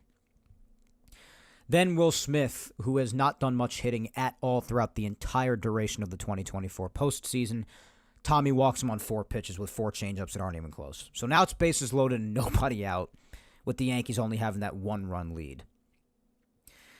Luke Weaver comes in. Poor guy's probably going to have to, if the Yankees, finish it off with a lead here, still probably get 6 outs here, since there's nobody out in the 8th at this point. Gavin Lux is up. Hits a fly ball to a deeper part of center field. It's good enough to get the tying run home on a sac fly. Drives home Kike. It's 6-6. Then, just when you can't afford for this to happen, another clown show mistake. And it's only appropriate that would be this man because of how awful of a postseason he had overall. But with Shohei up, an out that you absolutely have to get, especially considering he's not playing his best baseball at all, regardless of whether or not you attribute it to the fact that he is hurt. But it's an out you have to get because of how he has been playing. And Austin Wells couldn't help himself. Reached out a little bit too far, and on Ohtani's swing, he hit Wells' glove. Catcher's interference. So, Ohtani reaches base on that. Another error for the Yankees in a time where it just can't happen. Cannot happen. And then Mookie, fly ball to center field, drives home Tommy Edman, sac fly, Dodgers up 7-6. At this point, you absolutely know the game is over. Bottom of the 8th, Soto grounded out. Judge hit a double, and Jazz walked, but Stanton flew out, and Rizzo struck out on another breaking ball low and in for like the 20th time this postseason, it feels like. Top of the ninth, Dodgers didn't add anything, but they didn't have to. They had the lead. Bottom of the ninth, 1-2-3. Volpe grounds out. Wells strikes out. And Alex Verdugo, of course, just to rub salt in the wound, when we know forever now that he just was not the guy to get the looks here, as much as he didn't have the loyalty that he had, bafflingly so for a guy who's not even on contract for 2025. Strikes out to end the game on a breaking ball in the dirt. That's that. Another celebration on the Yankees field. That was the World Series, guys. It's amazing when you think about it. This was a game that should have concluded, given how the Yankees were in the top of the fifth, and what should have happened objectively in Game 1 in extra innings with that bullpen decision. Still the worst managerial in-game move in the World Series I have ever seen. You make the right decision in Game 1, and you close this game out the way the Yankees definitely should have, without the shadow of a doubt. The Yankees should have been getting on a plane heading back to Los Angeles with a 3-2 series lead after this. They gave this crap away. I don't want to discount what the Dodgers did. I'm not saying that to discount them. The Dodgers definitely deserved this, especially considering the brand of baseball the Yankees played. The Yankees have never deserved a win less than this. So please don't misunderstand me. The Dodgers did what they had to do, too. Freddie Freeman did what he had to do. Bafflingly so, Betts had the best series of who I would consider to be the best three, the big three of the Dodgers outside of Freeman, would probably be him, Ohtani, and Muncy. Betts did all right, did fine. Wasn't blow me away amazing, but he did fine. Ohtani did nothing, and Muncy did less than nothing. And the Yankees still managed to lose this in 5 games on top of all the Dodgers' injuries. That's how much damage the rest of the team did. Kike killed them. Freeman killed them. Even Gavin Lux did damage. Will Smith had his moments. Tommy Edman had his moments. Even though he was definitely even better against the Mets, but still. A lot of the guys you wouldn't have expected. I didn't expect. I said that the first half or so of the lineup, despite that still being very good for the Dodgers, I would take the Yankees first half, but 1 through 9 overall as far as the depth throughout the entire lineup, the Dodgers definitely proved to be superior in that. And again, credit to them. They did what they had to do. Their offense got it done. Ultimately, in each game, they did enough to win. Their pitching wasn't bad per se. Still unbelievable to me that the Yankees allowed themselves to lose to a team that had to bullpen a World Series game. Ended up being the only game the Dodgers lost. But they did what they had to do to win the game. And every single situation where the Yankees made a mistake, they capitalized. Most situations when they were in a big scoring spot, they capitalized. When the Yankees just played like a bunch of morons, they capitalized. Because that's what good teams do. What bad teams do is exactly what the Yankees did. It was an overall idea of this entire series. The Yankees had Game 1 right in the palm of their hands. They shot themselves in the foot and blew it. They had Game 5 in the palm of their hands. They screwed the pooch as much as you will ever see any team screw any pooch in history, and blew that as well. And what should have been a 3-2 Yankees lead headed back to L.A. was a Game 5 loss at home.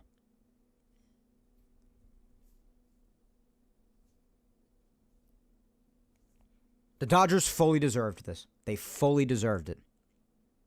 I would say the Yankees deserve to lose even more so than the Dodgers deserve to win. But again, I don't say that in discounting them. They fully deserved the victory. They did what they had to do and capitalized on any and all mistakes, as is required of any true champion. And Lord knows Freddie Freeman deserves it. It's a very good story there. Second World Series MVP for him after he also won it with the 2021 World Series when he was on the Braves. But my God, I think anybody who says otherwise is just lying to themselves. And fine, whatever, but they are just lying. The Yankees really could have had this series, man. They could have had it.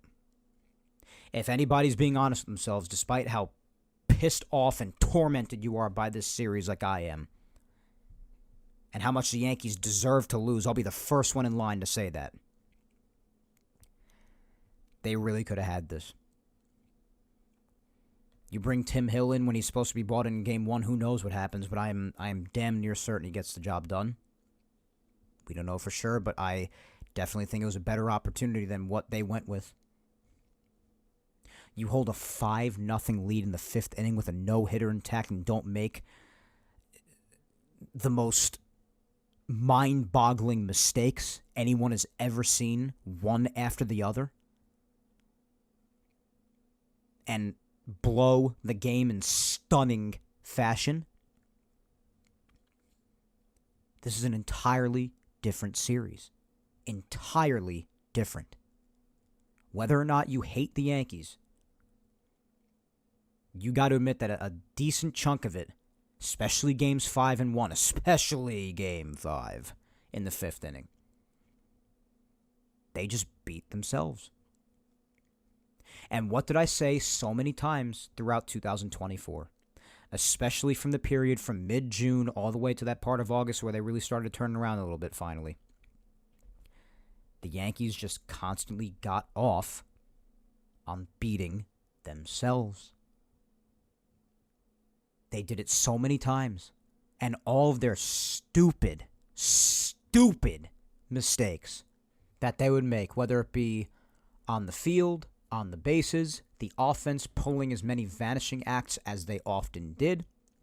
Every single aspect of those mistakes, every single one, the worst and most ugliest parts of this team, the most brutal qualities that you would give anything to forget that this team had, they all showed up and reared their ugly heads on the biggest possible stage of them all. As, like I said before, they usually often do when you are facing the best of the best on the biggest stage with the entire world watching. It's bound to happen. You pray it doesn't, but more often than not, as we've seen in history, it does happen. And it happened to the Yankees. We've known forever that they have been fundamentally flawed. These are things that are defined by the very basis or basics of fundamentals in the world of baseball. The Yankees botched all of them at one point or another, sometimes even multiple times as we saw, and they deservedly lost in the utmost of humiliating fashion as a result of it. So, ultimately, I, of course, congratulate the Los Angeles Dodgers because they deserve their World Series championship. I do send heartfelt apologies for underestimating them at any point or another because I definitely did at certain points throughout this postseason. So apologies for that because I thought Freddie playing on one leg, the way he was looking in the DS and CS, would be a big thing. I thought it was very possible the Yankees could keep Ohtani and possibly even Betts quiet. They especially did so with Ohtani. Thought they could do the same thing with Muncy. They did that. And I thought in that as well, the rest of the lineup would follow suit. Got some things right, got many things wrong in my assessment of the Dodgers, and it ended up with the Yankees getting just the embarrassment of a lifetime. So apologies for those underestimations, any ones that I might have made. And congratulations on the victory. Because they deserve it. Again, the offense did enough to win. They came through epically in a lot of moments, even when they were looking dead at times, and they were. Their pitching did enough. Yankee offense had a lot of blown scoring opportunities at times. And any inexplainable boneheaded mistake or decision the Yankees might have made at any point to shoot themselves entirely in the foot that were so outrageous that you almost just think to yourself they might have had some sort of parlay to hit, because otherwise they just don't make that mistake. They took advantage of. They didn't take it for granted. They came through and utterly devastated them and got the job done. This wasn't impossible, guys. As unlikely as a comeback is, this was not impossible. Because if Game 5 goes the way that you thought it was going to go in the first 4 or 5 innings until that top of the fifth took place, Garrett Cole had that no-hitter. The Yankees had a shutout going. That game started the way it did. Game 4 went the way that it went. You take things back to Los Angeles, the pressure, the momentum, the mindset shifts. You understand? At that point, you only have 2 more games to win, however unlikely. 2 more games to win. You just win Game 6, and then anything happens in a Game 7, always. Anything happens. You just never know. And then you take, again, the fact that the Yankees very well, and you could definitely even say should have, been going back to L.A. with a 3-2 series lead after the conclusion of Game 5. Just bewildered. I don't really have any other words. And again, like I said at the top of the show, once it was all said and done, as I watched the Dodgers celebrate at Yankee Stadium and just watched the looks on everyone's faces after the game was over, contemplating the offseason and what just happened and everything else, I just sat there asking myself, this is what I waited 15 years for? Because this just wasn't a loss, guys. This was as embarrassing as it gets. To say that this ending, and yes, I'm glad my team made it to the World Series, to a degree, because if I knew it was going to end this way, I don't know how I would have felt, but glad they made it to the World Series, fine. I'm glad I got to see them win the pennant for the first time since I was 12 years old, fine.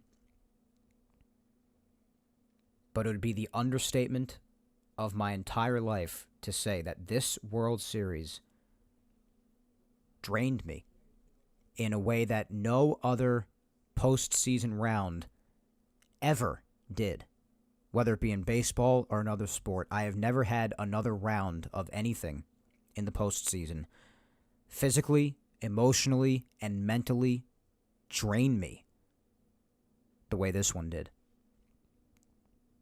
And that's why at the top of the show I was talking about taking the break that I was telling you about, because I'm sitting here on November 3rd in the nighttime, still unable to fully even come to terms with that 5th inning in Game 5 was actually real life and not some sort of a simulation. And that's that, guys. I guess that's really all I have to say on it.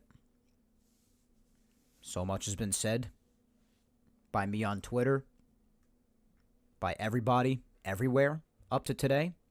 I'll probably have even more to say on it in the coming weeks when I finally come back and do another show, or I might even have some more to say on it on social media, more than I already have said. I don't know. But now, over an hour and 50 minutes into today, I can't believe that much time has passed already, because I've just been talking it all out here without keeping track of the time. But that's really it. That's really all I got as far as talking about it and recapping it and just giving my thoughts.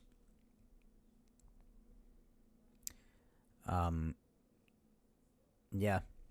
And then you just see certain other things come out after the game was over. And it's just really sad. Like the Yankees, if you look back at Game 1 when talking about what should have happened or could have happened in the series, in Game 1, the Yankees had an 88.7% chance of winning that game at the end. I don't know if you knew this. In Game 5, they had a 96.5% chance of winning the game before everything went downhill. 96.5%. They lost both of those games. Not to mention that both of these games were also games pitched by your ace, and they were also very well-pitched games. Even if you want to crap on him till the cows come home about what he did with not covering first base in Game 5, that's fine. Or how he mentally folded after that happened and didn't maybe even get out of the inning even after that happened. You just saw the look on the guy's face after nobody covered first base, including himself first and foremost, and you knew it was just going to utterly fall apart like a house of cards. You just knew. But at the end of the day, both games were very well pitched overall, especially Game 1. You're simply not going to win anything if you lose both of your ace's games, especially games in which he pitched well. So you take that fact into consideration, everything else I've said, and all those percentages too, of the two games that they could have and very well should have won in this series, and how different of a series it could have turned out to be in the Yankees' favor had they actually done it. But again, I'm going to repeat myself a little bit here. We saw what we got for a huge chunk of the season, with the Yankees always having had a stunning lack of fundamentals. We knew it. Even if those things took some breaks from happening at times, we all knew it was still there. It was down there underneath, just waiting to burst out again. And it bursted out in the worst of moments. Third worst fielding team with the third most errors in the game. The worst base running team in the game. Every single aspect of ugly baseball that plagued them at one point or another throughout 24 made one or even more cameos here. That's all there is to it. Fielding, base running, offensive disappearances, situational hitting. Come across a team like the Dodgers, they're all going to be exposed. All of them. Famous expression. If it doesn't come out in the wash, it's going to come out in the damn rinse, bro. And in this case, this team's issues turned this rinse into a flood worthy of having to build a second Noah's Ark. If that's enough of a bar for you. And still, I don't really think that I will ever come to terms with the fifth inning of Game 5. And again, I'll say this too for those who want to say the Dodgers were the overwhelmingly better team and they fully deserved it, and it's not due to the Yankees' mistakes or anything. They were just always better. Well, I'll leave you with another few stats as well here. All World Series stats, in case you're curious. In the 5 games played, obviously, the Dodgers won 4 to the Yankees 1. That's really all that matters at the end of the day, I guess. But runs scored in the series. Dodgers had 25, the Yankees had 24. It's a 1-run differential in the whole series. So that's what I will also pitch to all the Met fans who want to say, oh my God, yeah, the World Series really was the NLCS. The Mets would have definitely shellacked the Yankees. They were better than the Yankees. They beat the Dodgers one more time than the Yankees, as if that has any significance whatsoever. Because listen to this too. If you want to talk about run differential, take a look at the run differential between the Dodgers and the Mets. Then get back to me. 1 run difference between the Yankees and Dodgers. Yeah, Yankees might have won one less game, but there's also context that makes it important too to discuss. The averages of each team. The Dodgers batted .206 in the World Series. The Yankees batted .212. The Dodgers had 7 home runs. The Yankees had 9. And average with runners in scoring position, the Dodgers batted .184. The Yankees batted .200. So except for the 1-run differential, only 1 run. And obviously the win-loss total of the series in 5. I really would not listen to the arguments of saying that the Dodgers were always and were significantly the better team than the Yankees. I wouldn't be so fast when you say that, because those statistics would suggest otherwise. So a little food for thought for you there. But ultimately, in the biggest of moments, when it mattered most, the Dodgers came through. They took advantage of Yankees' boneheaded errors that were so mind-numbingly stupid that you thought you just had to be living through an illusion of some kind. and they came out on top. That was the difference. And the amount of times the Yankees just pulled utter self-sabotage, well, that'll do it against a team like the Dodgers. Just can't have that happen and expect to win, and they didn't. So that's all, guys. That's really it. And now at this point, heading into the offseason, we obviously know what's going to happen with Yapping Yankees in the coming weeks, but really all that's on my mind at this point, the only thing, first and foremost, that matters is keeping Juan Soto. And if the Yankees lose him, I've said this many times in the last few days, and I stick by it now and will continue to stick by it going forward.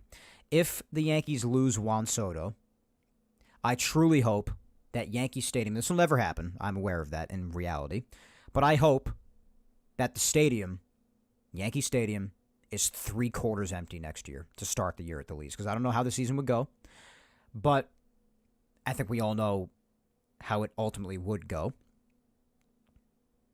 We all have our speculations. But I do hope that for the Yankees' utter negligence in doing what has to be done in the event that Soto is not a Yankee going forward, that the stadium is 3/4 empty next year. Because that is absolutely what they would deserve. Bare minimum. And you look at the entire year that he had overall, including the postseason. Regular season batted .288, would have been even higher if he didn't struggle in those last handful of weeks or so. He was batting .300 right up until the very end, really. But .288, 41 home runs, 109 RBIs, .989 OPS, amongst the best seasons he has ever had in his entire life, if not the best. In the playoffs, .327 he batted. 4 home runs, including the one that sent the Yankees to the World Series in Cleveland, might I mention again. 9 RBIs, and a 1.101 OPS. That is not a player that you could easily replace. Not even with multiple new bodies. It's just not. So that's the main thing on the main forefront, obviously, as it should be. And if he is not back, Yankees community will understandably, utterly collapse in real time because people will be having utter meltdowns left and right, and I'll be right there along with them. And that's your number one priority. So now that that's all done and 2024 is finished and the complete and utter unforgettable and tormenting embarrassment is now behind us, although it will be sticking with us, again, right up until the moment that all of us either die or the Yankees manage to win the World Series again finally. All you got to do is, it's really all we have at this point is looking forward to the offseason and what is ahead. Now, the Yankees have multiple options to consider on certain contracts. Many of them they have already made a decision on, as they usually do. Right after the World Series is over. Usually right after the World Series ends, it's mostly quiet throughout baseball, except for the necessary options moves being made. There's actually been a little bit of action in baseball right after the World Series ended. Like within the first day of it being over, the Braves traded Jorge Soler away, and the Yankees started doing their options moves and got their official free agent list together. So there's been a lot of talk going on, and it is to start with the 2024 offseason, all the things that we have to look ahead to, which is important to mention, especially because, again, unless in the event something major happens, I'm not going to be talking to you for a couple of weeks, so it's important to highlight everything that there is to look forward to and continue to talk about when I do return with the next Yapping Yankees episode. If I did have to say, just so you're not left in complete suspense, I think I'm going to be taking next Sunday the 10th and the following Sunday the 17th off. And then I'll probably be back on the 24th, again, unless something major happens. And then at that point, the bi-weekly format of the offseason for Yapping Yankees that started last year will be reinstated once again for this offseason. But obviously, Juan Soto is now a free agent. He is the main one on everybody's mind. Then the Yankees had their options that they had to assess. One of those guys is Luke Weaver, who obviously was beyond nails during the regular season and was invaluable even in the playoffs. And he obviously took on the closer role in the later part of the season as he deserved and excelled with. So he was the first one that they immediately made a decision on as far as an option. And they decided to exercise his club option for 2025, valued at $2.5 million. So Luke Weaver is back with the Yankees at least for one more year. definitely completely expected and needed. So I'm glad to see Luke back after the Yankees immediately exercised his option. Now, a few more options happened, but first and foremost, before any of those happened, I do want to mention the one thing that happened before that. Yesterday, as expected, we knew that he had an opt-out after 5 years into his deal. We've mentioned it on this podcast many times before. But Gerrit Cole, he decided to opt out of his contract, which currently has 4 years and $144 million remaining on it. Again, we knew that this was the deal after 5 years, but can you believe Cole's already here for 5 years? Time flies, man. It's crazy. But the Yanks have a couple of choices ahead of them at this point. They can obviously either, one, let him become a free agent and walk, potentially, if he signs with somebody else, which I definitely don't think is going to happen. I'd be genuinely shocked if it does, but I honestly think there's a better chance of a meteor hitting the Atlantic tomorrow. Or the Yankees can just negotiate an entirely new contract. That's option 2. Or, finally, and this is the one that I think will take place, and if this doesn't take place, and at the very least I think option 2 will happen, they could void this whole thing altogether and put this entire situation to bed by simply adding on a 10th year to what was originally this 9th year contract, since it's 5 years in now, and do one more year of $36 million, add on that extra year at the end, and void all of this discussion and have him stay here. Now, if I were the Yankees, I'd just go with option 3, add the 10th year. I know there are other options out there that people have thrown around. Sign Corbin Burns, look for a couple of other arms to replace him. Cole's arm is at risk. His elbow's about to blow. He's getting older, blah, blah, blah, blah, blah. But Cole's been here for years now. He knows what it takes to win. He knows what it takes to play in New York. That's invaluable. He has had so many big moments for the Yankees. I mean, I know the most recent one stings in the 5th inning. I get that. But it's still Gerrit Cole. Let's try to remember that. And as much pain as we're in, still got to try to remember that. And who's to say that anybody else who you replace him with is even a fraction as good as he is? I would just lock him in. I mean, come on. Just a silly discussion. Put this all to rest quickly with no drama. You need Cole. I mean, you just need him. And what's one more year, in my opinion? Really. So, I'm definitely not going to have any sympathy for the Yankees financially, adding on an extra $36 million. Oh, poor babies. They can do whatever their little hearts desire. Do not listen to their crap. Add the 10th year and be done with it as far as I'm concerned. And I do think that's what will ultimately happen anyway. So we'll see what happens there. But as of now, yes, Cole has opted out. And again, I don't blame him. I really don't. You have the opt-out. Why not try it? You get more money. You're Gerrit Cole. You definitely could get more money. Or you could get yourself another year. Or even find another team that values you even more potentially. Who knows? So, of course, you're going to exercise the opt-out. I'd actually be kind of surprised if he didn't. So, we'll see what happens ultimately. Again, I already said what I think will happen. We'll see what ultimately does end up happening. But the Yankees do have until tomorrow night at 5 p.m. Eastern, tomorrow night on Monday, to make an official decision on whether or not to tack on that one extra year to void the opt-out altogether. They have until tomorrow to see whether or not they want to do that. So, we'll see. It's very close to a decision being made. Within the next, it depends on when you're listening to this, but the time I'm recording, within the next 22 hours or so, we'll have an answer as to whether or not they're going to tack on that one last year at the end and just put an end to all of this before it even has a chance to get potentially ugly. But a few things already here, mere days after the World Series, like I said before. And also yesterday, the Yanks also decided to decline Anthony Rizzo's option, his club option in his contract that we've also mentioned that he has following the second and final year on what was his 2-year deal that they had him sign after 2022. We knew that for a potential third that he had that club option. We've spoken about it many times.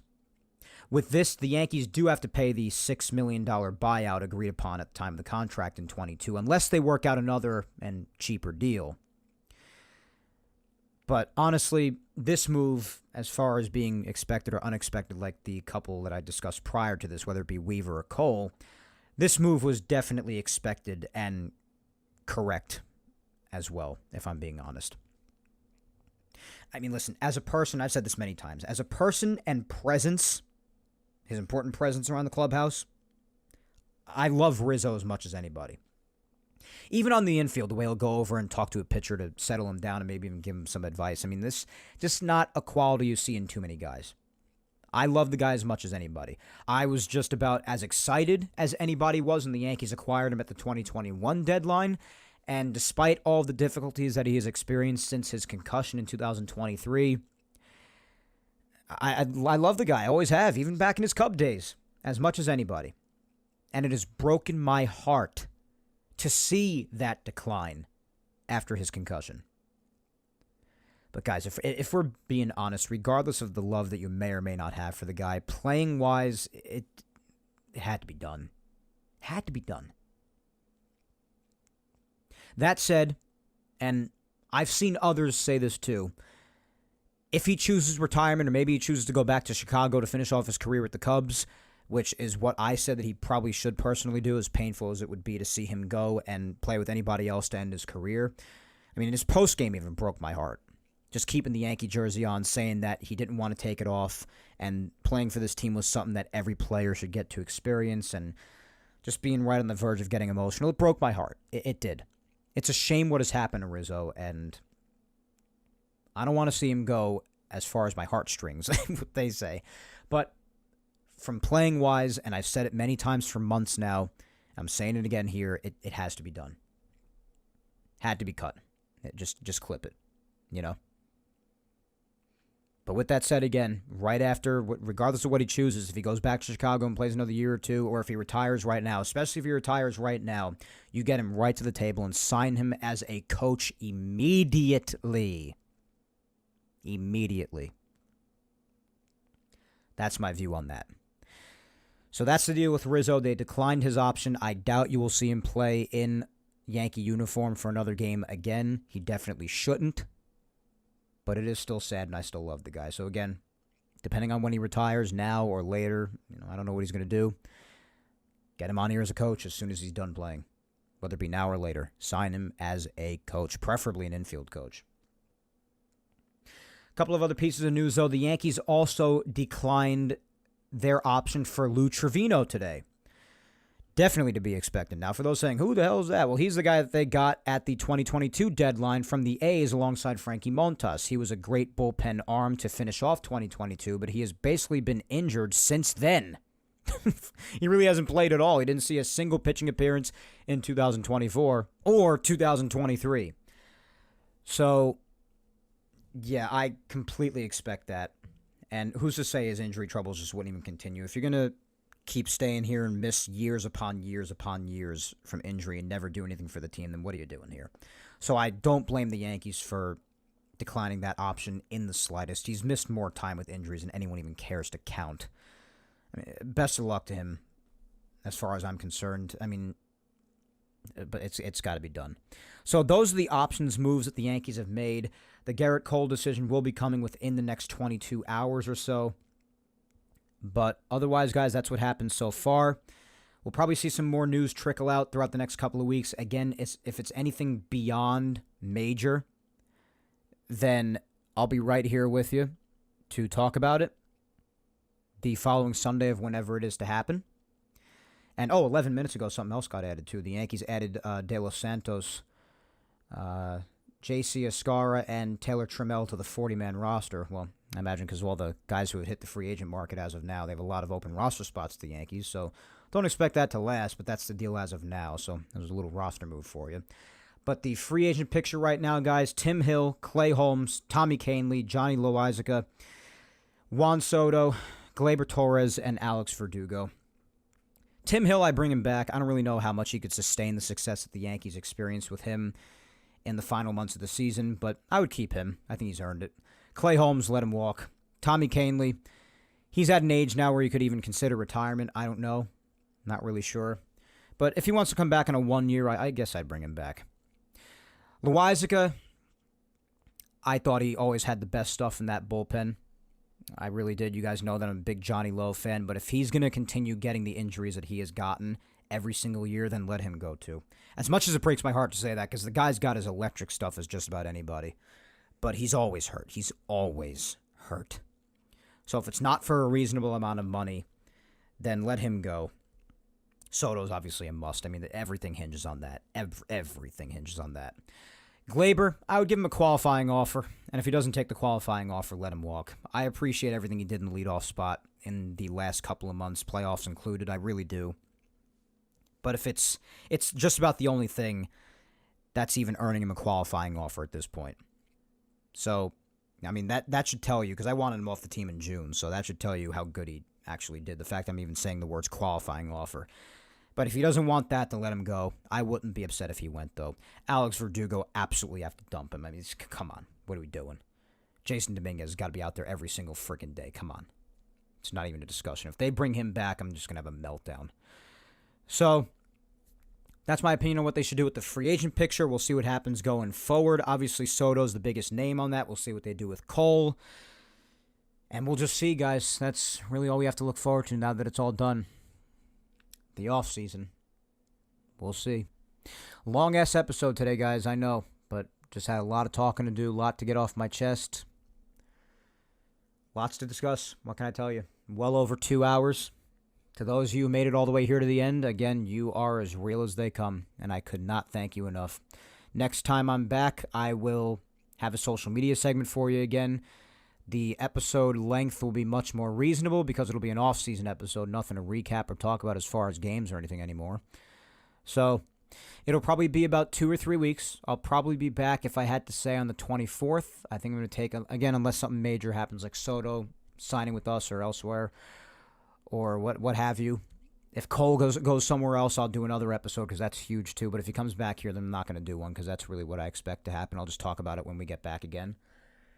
But if not, then I'll take next week off, the 17th off, and I'll be back with you on the 24th. I think that's the trajectory I'm looking at for now. But if you want to keep track of me otherwise, guys, you know to follow me on social medias. You know that. Which leads me to my wrap-up, guys. That's all for episode 242 today. I know the energy was low. I know there's none of the usual fun sound effects, clips, jokes, comedy. I mean, maybe a couple of funny moments. But other than that, much more serious episode. It was just you and me just shooting the crap and just being in utter disbelief and being just destroyed over what happened. Because that's really the only mood that's appropriate for now, I think. But episode 242 has come and gone for the day, guys. And off of the note that I just said before, remember to follow me on all socials. Facebook fan page, Mike Scudero NY. Twitter or X is at Mike Scudero. Instagram, Mike Scuds97. Subscribe to Yapping Yankees on all 4 of the platforms. It is available on, my friends. That's YouTube, Apple, Spotify, and SoundCloud. Like, subscribe, comment wherever you may be listening to. Show your love that you always do such a great job of doing, my friends. And if you have missed any of the past Yapping Yankees episodes, well, episode 1 all the way up to 242 today. So the last 5.5 years of Yapping Yankees episodes, give or take. Those can all be found on Apple, Spotify, and SoundCloud. And if you're a YouTube listener, well, then episodes 34 up to today's episode can all be found on there as well. But once again, I thank you 3,000 for listening to me yap today, my good friends. I have been your host, Mike Scudero, and I will yap with you again in a few weeks, probably on the 24th. I'll keep you posted on social media. But let's say November 24th for now, when I come at you with episode 243 of Yapping Yankees. But until then, guys, as always, hang in there. Be patient. Please stay safe. Look out for your loved ones. Go ahead and kick life's ass this week, no matter what the Yankees have done to me, you, or anybody else. And I just wanted to thank you all. To end things here, I wanted to thank you all from the bottom of my heart. Despite the kind of ultimate pain the Yankees dealt to each and every one of us, I want to thank each and every one of you for sticking with me as we wrap up yet another great season of episodes when it comes to Yapping Yankees. I had a blast doing them all throughout 2024, whether it was good times or bad times. I always enjoy talking to you here on this show. I love doing Yapping Yankees. I love this microphone, getting in front of it every single week. Despite me having to step away from it, I look forward to talking to you again on here, to yapping with you once again. But I just had to thank you all from the bottom of my heart for sticking with me and my crazy ass for yet another year of Yankees baseball. It was awesome to be able to do some World Series episodes for the first time, and hopefully I could do some more in the near future, with it hopefully having a better ending. That's all I could really ask for at this point. But that could be a tall ask considering what it takes to get back there, and that's what makes this even more painful, but it's all I could ask for at this point. But for now, guys, unless in the event that something major happens at some point before the 24th, you have a good next couple of weeks here in the month of November, and I'll yap with you again on the 24th. Take care, and let's go Yanks.